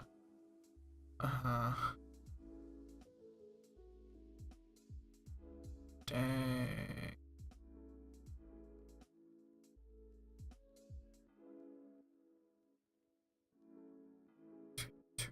Truman installed its freshman, and Troy Meeker, 24. Oh no.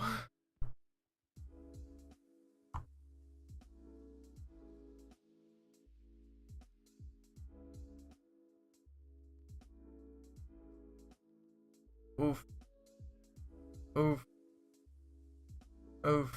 Get off Twitter. Get off Twitter. You dumbass, get off Twitter.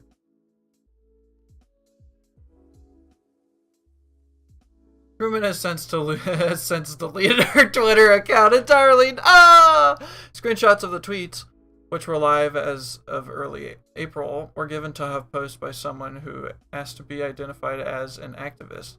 Vestiges of Grumman's Twitter activity can still be found in the remaining halves of conversations shown in screenshots. Very interesting.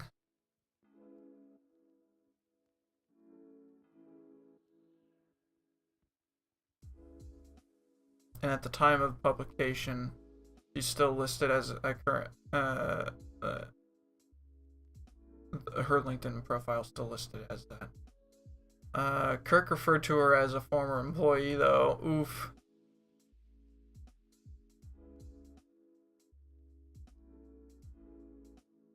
Oh no. Yeah, and this is the other guy.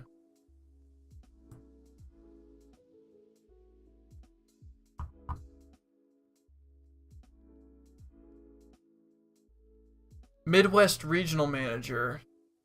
Dude, it just keeps going! Oh my god! Timon Prax, allegedly forced to leave about a month ago. According to our activist source, it was over his use of bigoted language in tweets and texts. Dude. Yeah, they kept hiring racists as their, like, runners. As their... Oof. Okay. Yeah, alright, this is well substantiated. This is a very well substantiated point. Anyone who fucks with this, fucks with me. Here, we'll,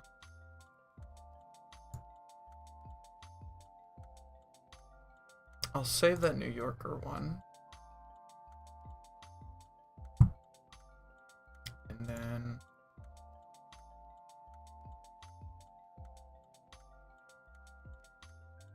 Yeah, this Huffington Post one is... That's a good article. I mean, it has bad shit in it, of course. It's not exactly something anyone would like to look through, but it's a good article.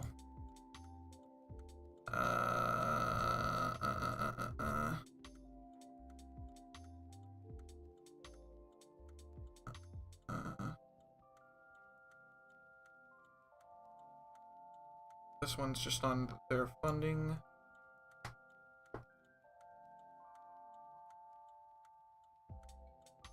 The organization started Professor Watchlist, a website that claims to expose professors that TPUSA says, quote, discriminate against conservative students and advance leftist propaganda in the classroom.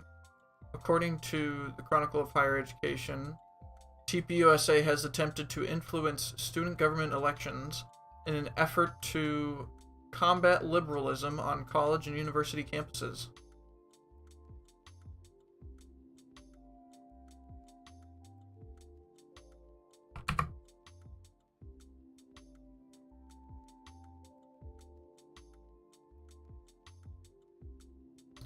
Okay.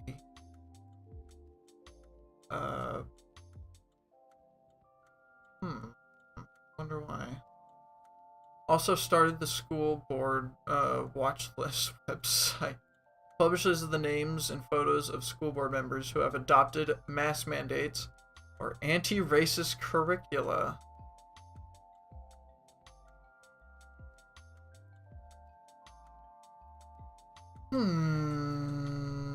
Let's look into that. An NPR article. Fuck.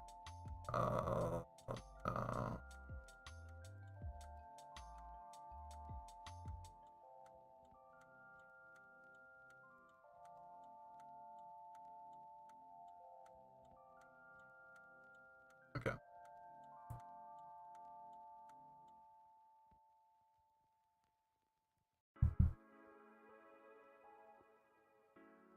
I'll take the NPR articles.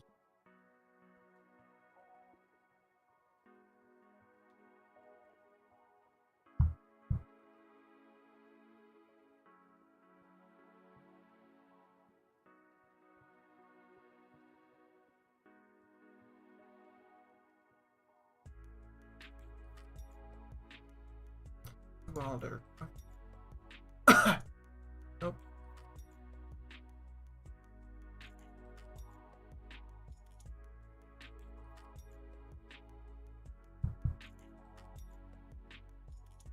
I do now! I do now!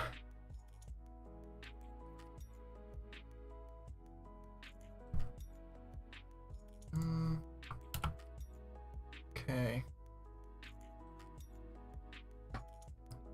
So...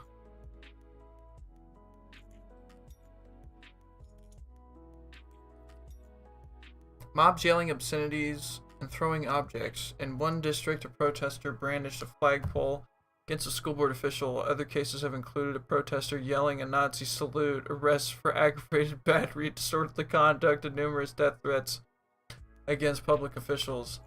Ooh.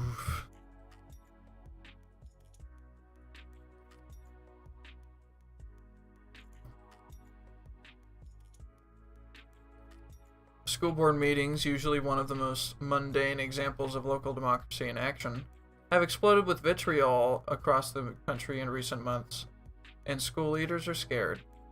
That's according to a letter that the National School Boards Association sent this week to President Biden. Oof.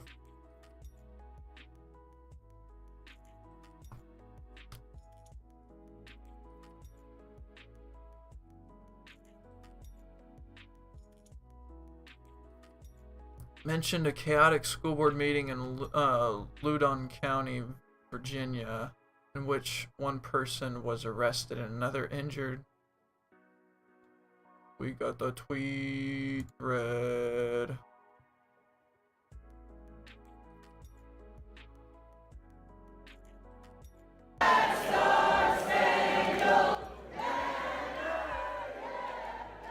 Bruh. Bruh. They're just singing the national anthem. Because America. America.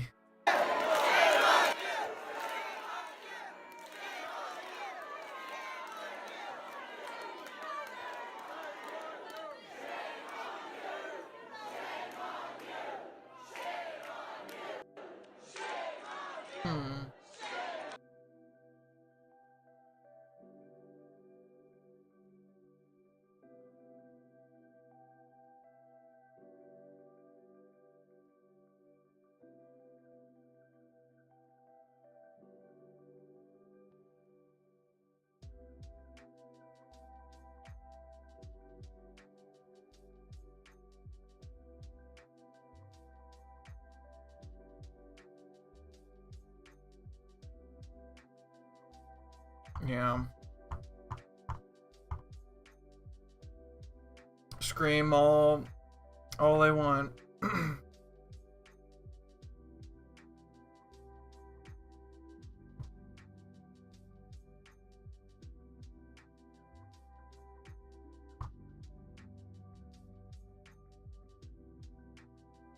Yeah, most of them have been over fucking mask mandates, but there have also been disruptions over vaccine policy towards LGBTQ students and the way race and history are taught in schools.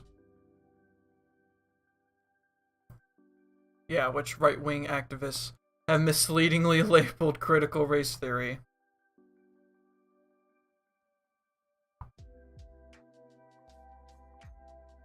And it cites TPUSA.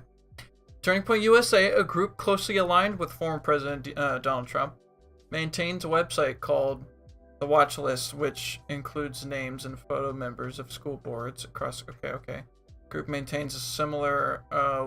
Okay, let's find this.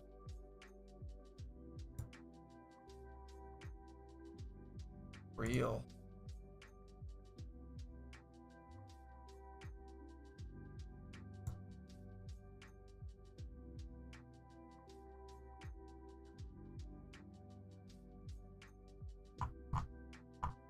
Can you search them up?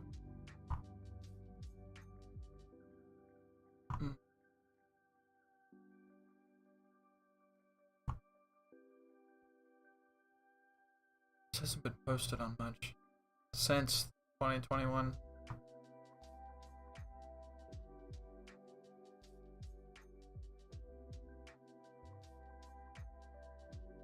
Bruh.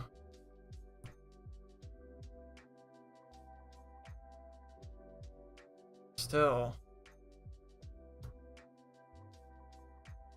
Here we go. Let's just look up Indiana.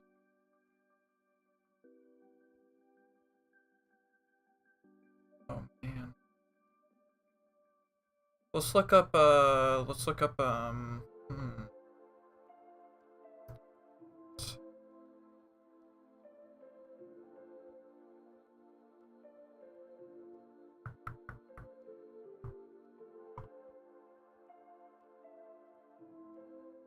IPS. Sure.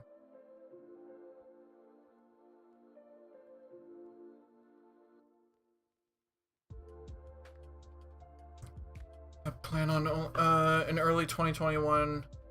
Plan on only requiring masks for students and staff who are not vaccinated.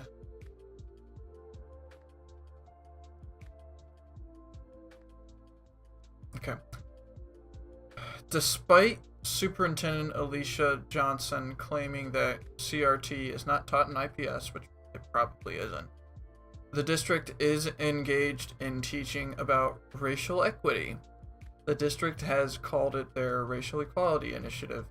Diversity and inclusion training is currently being taught and discussed among administrators, faculty, staff, and students. Cool.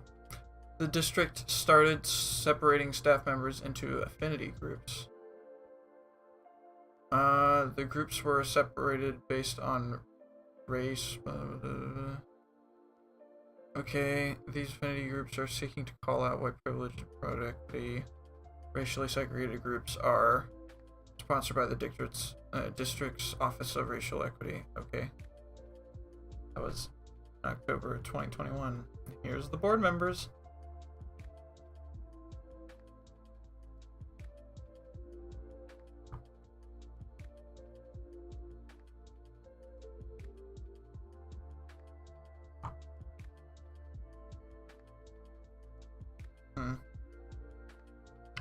Okay. Nah, we won't look at the next board. Oh, I lose. Alright,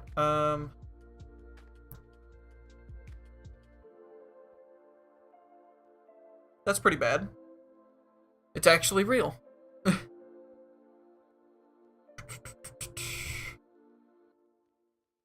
Pretty good.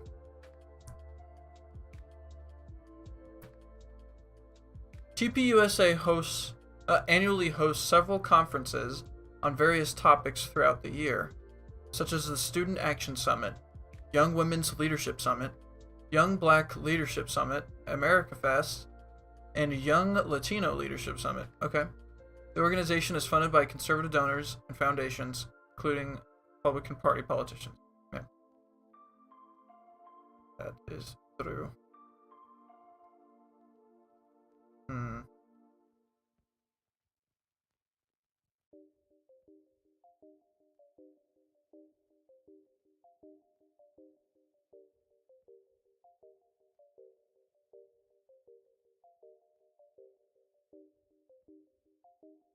Yeah, he was taken under the wing by an old dude. By some 70-year-old guy. Right out of high school. In June 2012, the day after Charlie Kirk graduated from high school, he founded Turning Point USA, a Section 501 nonprofit organization. Blah, blah, blah. Montgomery became Kirk's mentor and worked behind the scenes handling the paperwork for the organization.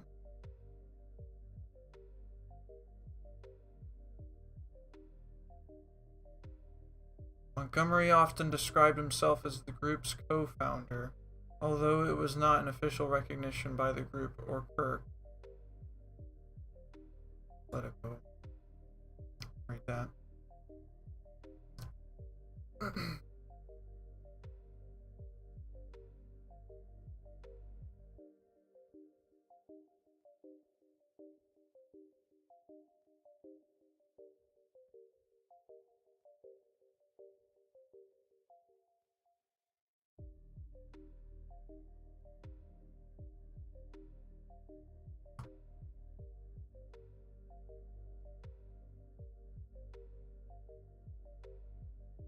Back down. It's a good sight of it. Okay.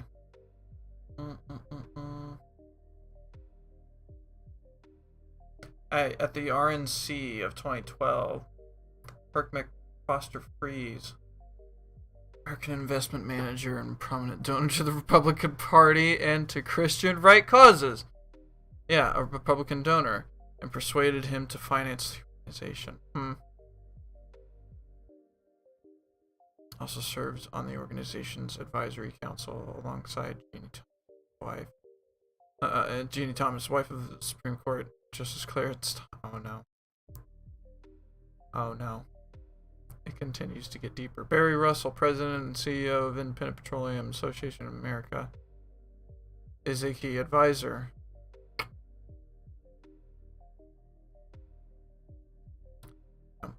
So, oil. They got oil money. Between July 2016 and 2017, the organization raised in excess of $8.2 million. The same year, leaked records found that the group had funneled thousands of dollars into student governments to elect conservatives. Donors included Home Depot co-founder Bernard Marcus, former Illinois Governor Bruce Rauner, Richard Ulian, and the Donors Trust on behalf of private donors. The mission is to identify, educate, train, and organize students to promote the principles of freedom, free markets, and limited government. Yeah, Charlie Kirk himself is quite the figure.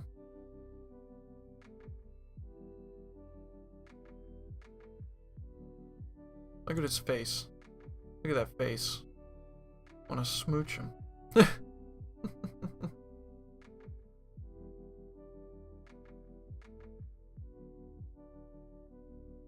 Wanna smooch him real good.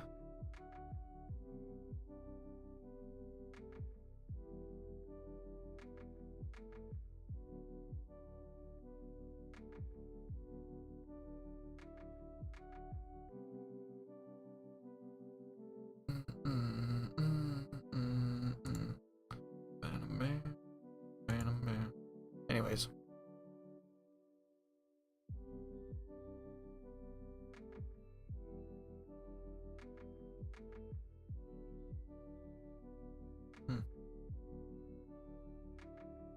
All right.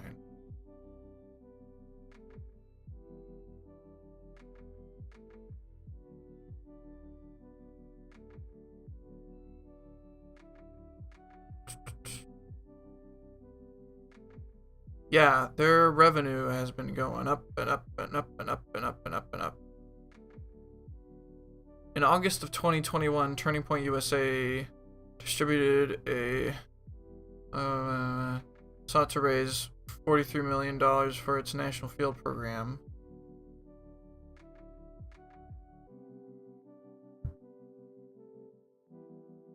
Okay, the document employs. Oh my God.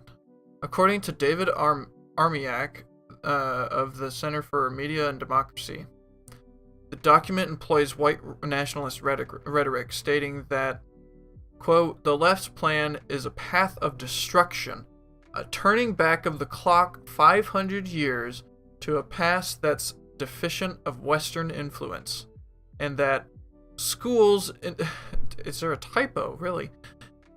Schools in this country have become intolerant and nihilistic dens of anti-American hate, and leftist professors slander our country with impunity, and radical mobs shut down conservative speech entirely.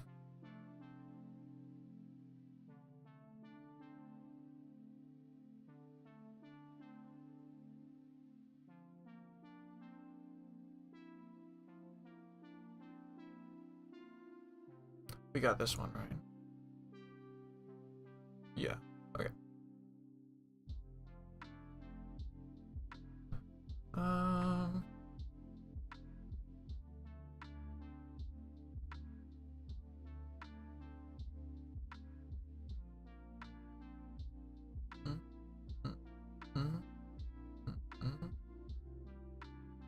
Yeah, quite donations.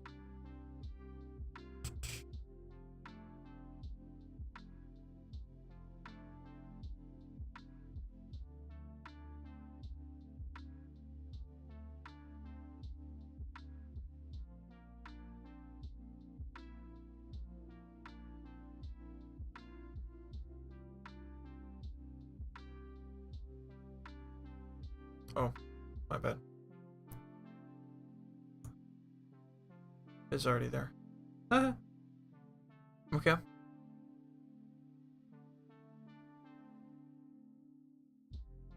Very not cool.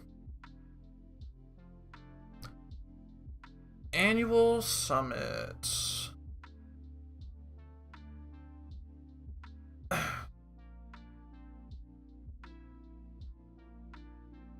Ooh. Listen to this.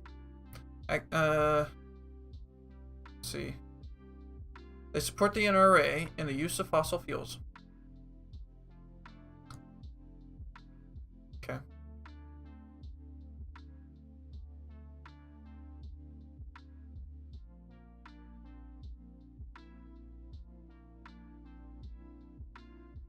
Where?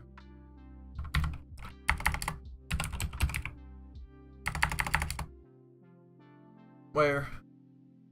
Where does it say that? Source?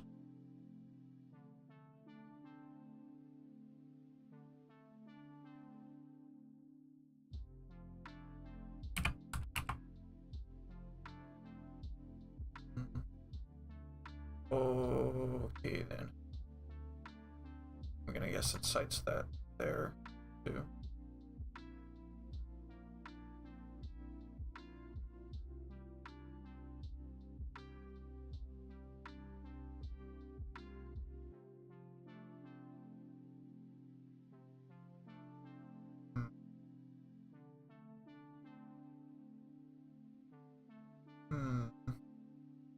And you know.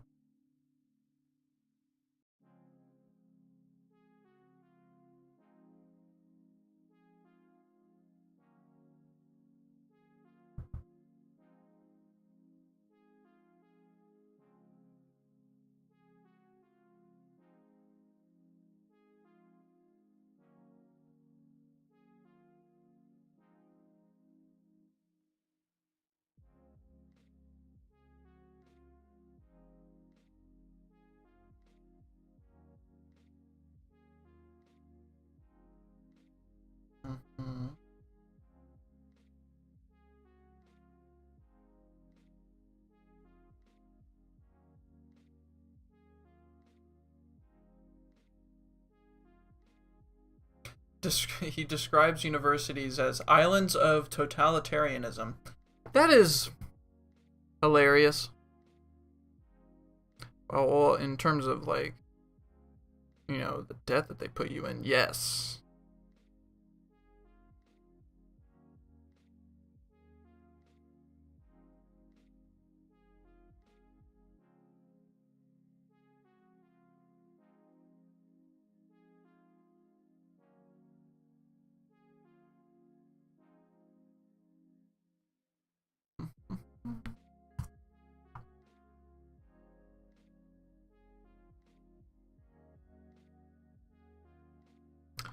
Professor watch list, school board watch list, yep. Oh my god.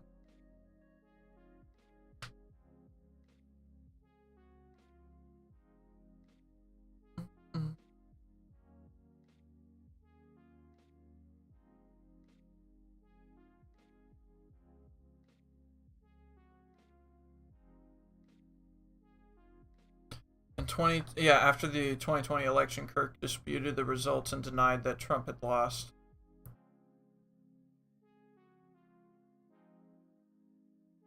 On January 4th, 2021, he announced that he would be sending more than 80 buses for Jan 6th. They sent 7 buses.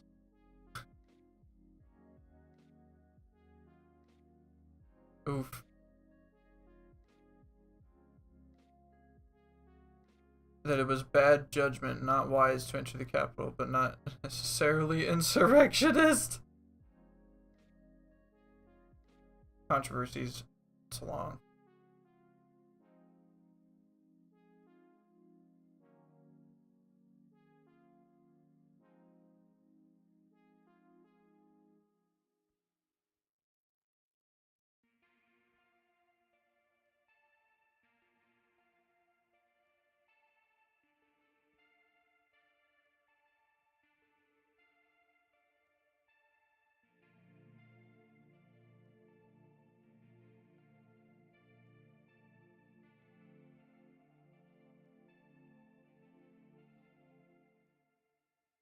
That's by the Associated Press. Oh.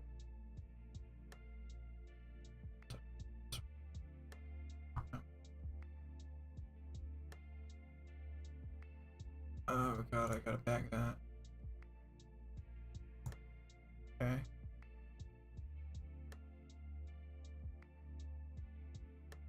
Back.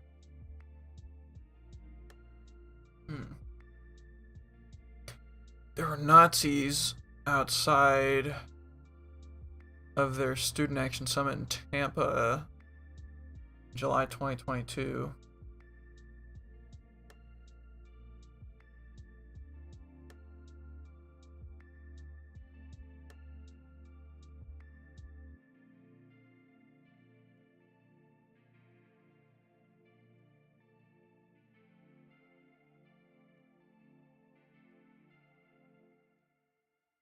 January of 2023. Opinionist columnist for MSNBC criticized Republican Congresswoman Ana Luna, writing that she had worked with what I consider to be a MAGA white supremacist cult, TPUSA. After TPUSA's lawyers sent them a cease and desist letter, they modified Varela's column with softer language, referring to Turning Point USA's connections to white nationalist beliefs.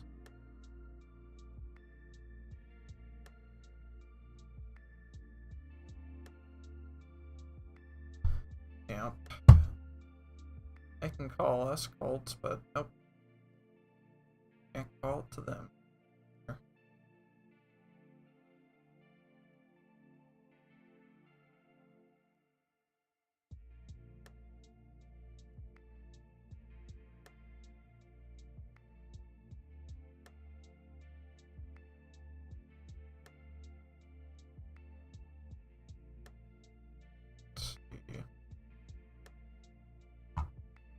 Alright. Well, TPUSA seems to be doing pretty decently recently.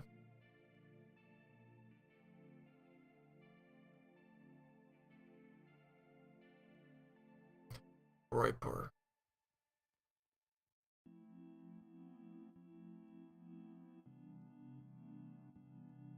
First to the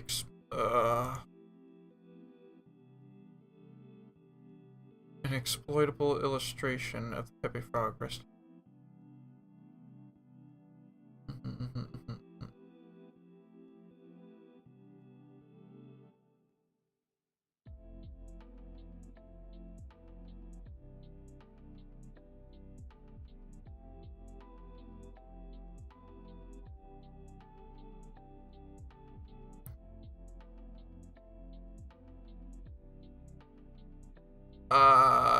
Led by Nick Fuentes. Gotcha. It's Groypers.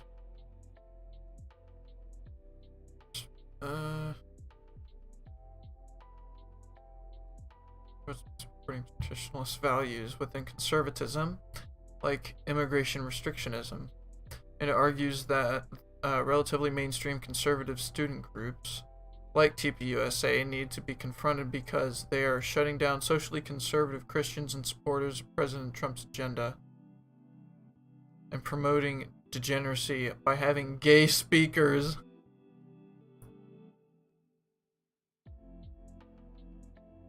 Yeah, it's just, yeah, it's extremists, super extremists, real racists who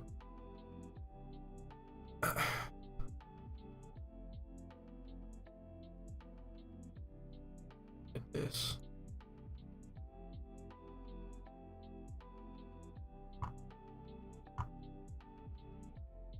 Okay, let's look in Charlie Kirk himself.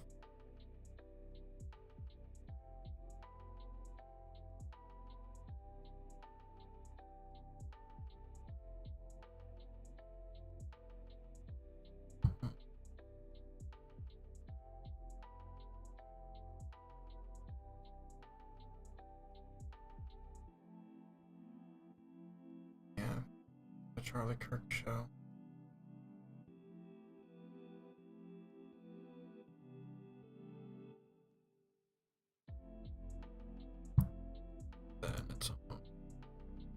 get to it in a bit. All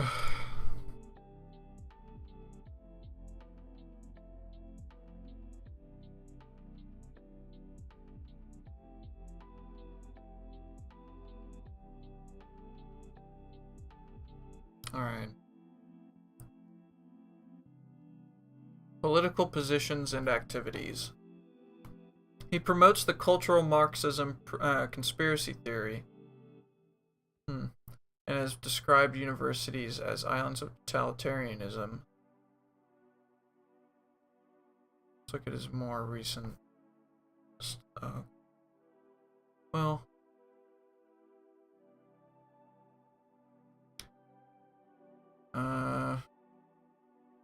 he stated he had applied to West Point, was not accepted. He said that, quote, the slot he considered he went for, the slot he considered his went to a far less qualified candidate to of a different gender and a different persuasion, end quote, whose test scores he claimed he knew.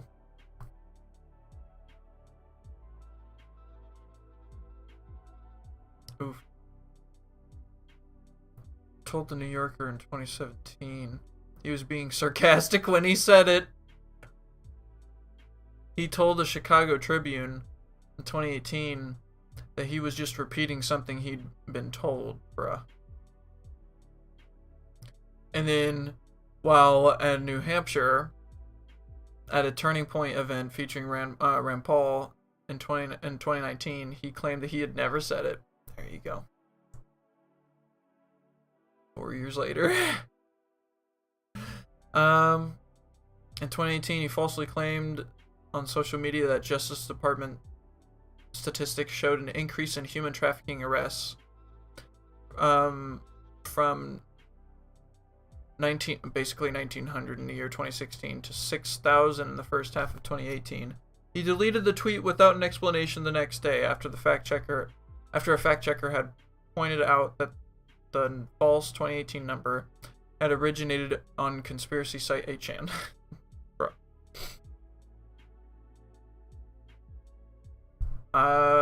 You didn't like the LVS movement? Wow. I got nothing else to say. We already know everything about COVID and how much he hates the fact that it's best to wear a mask. Don't really know how else to put that. Also, I'm getting a little tired. Also, it's about voter fraud, COVID pandemic. According to Forbes, Kirk is known for his repudiation of liberal college education and embrace of pro-Trump conspiracy theories. That's pretty nice.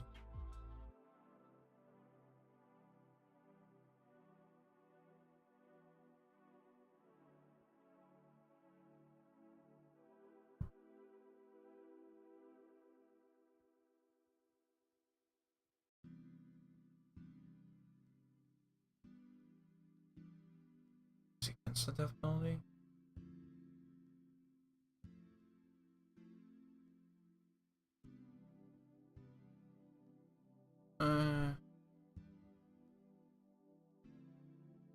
Yeah, he's just like completely against, climate change and whatnot.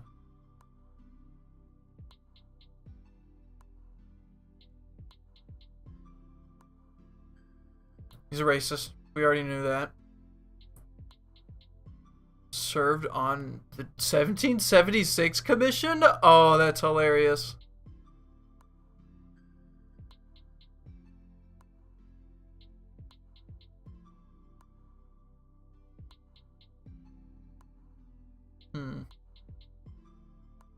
Called George Floyd a scumbag. Appeared to refer to the January 6th riot when he said that, quote, if you dare walk into the U.S. Capitol building and take a selfie, they'll put you in solitary confinement, end quote, bruh.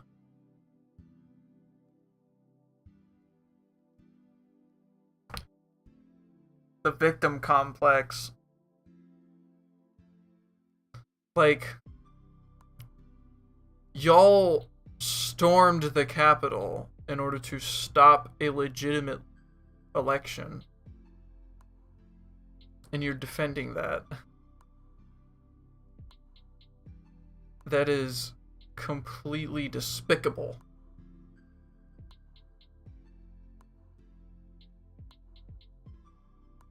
In November 2021, Kirk told Fox News readers that state power should be used to stop teachers from indoctrinating children into critical race theory, directly confronting the left and promising to fight their illiberal ideology with state power when necessary is the key to winning everyday Americans. Just stop them with the government. Yes, big government bad, but big government on my side good.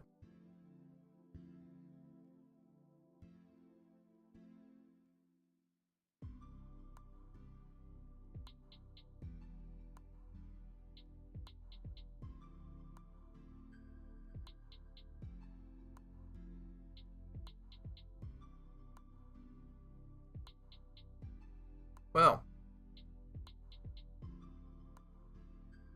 there's just so much on him. Oh, that's his wife. Oh no.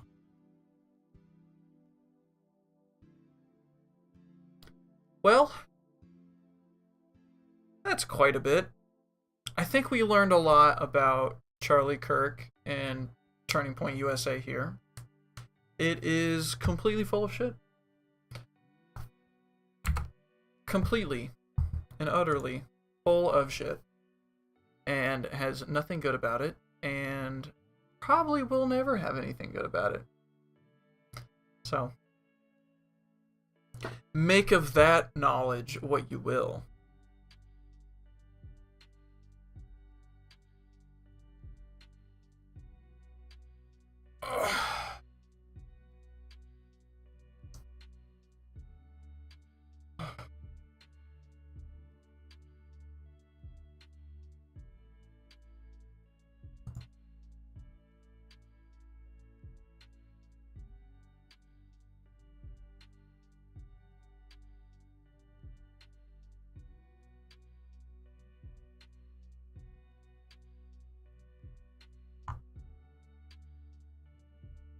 Oh my god.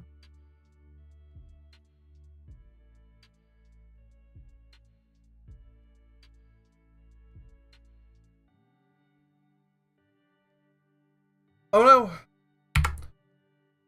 Oh no! Oops, wrong one. Oh no. It's the, just browsing Twitter now.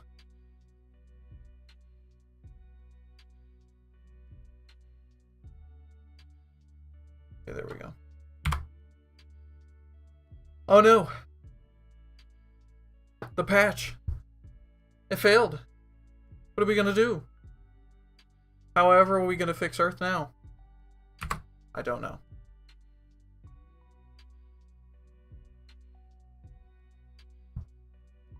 Don't know how we're gonna fix the Earth.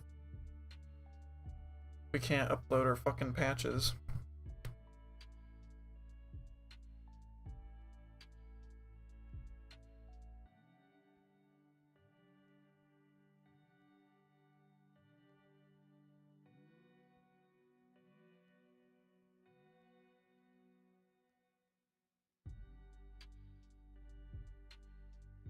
Okay.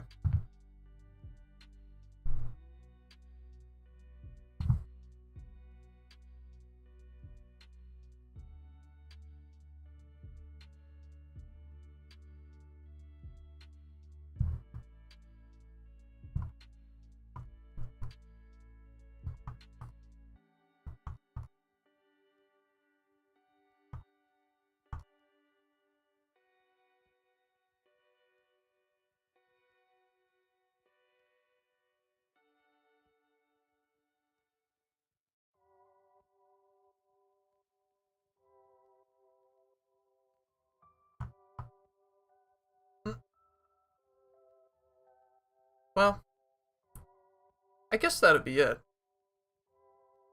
I'll probably probably end up watching some other streams myself. Even though no one tuned in, I had a good time. Certainly good to have this on a VOD and whatnot. So I will I'll be back probably tomorrow. Don't know when. Sometime tomorrow. Stream other stuff. Might even stream some games. We'll see. Like Ultra Kill or something. Okay. Well, I guess that's it then. I'll go now.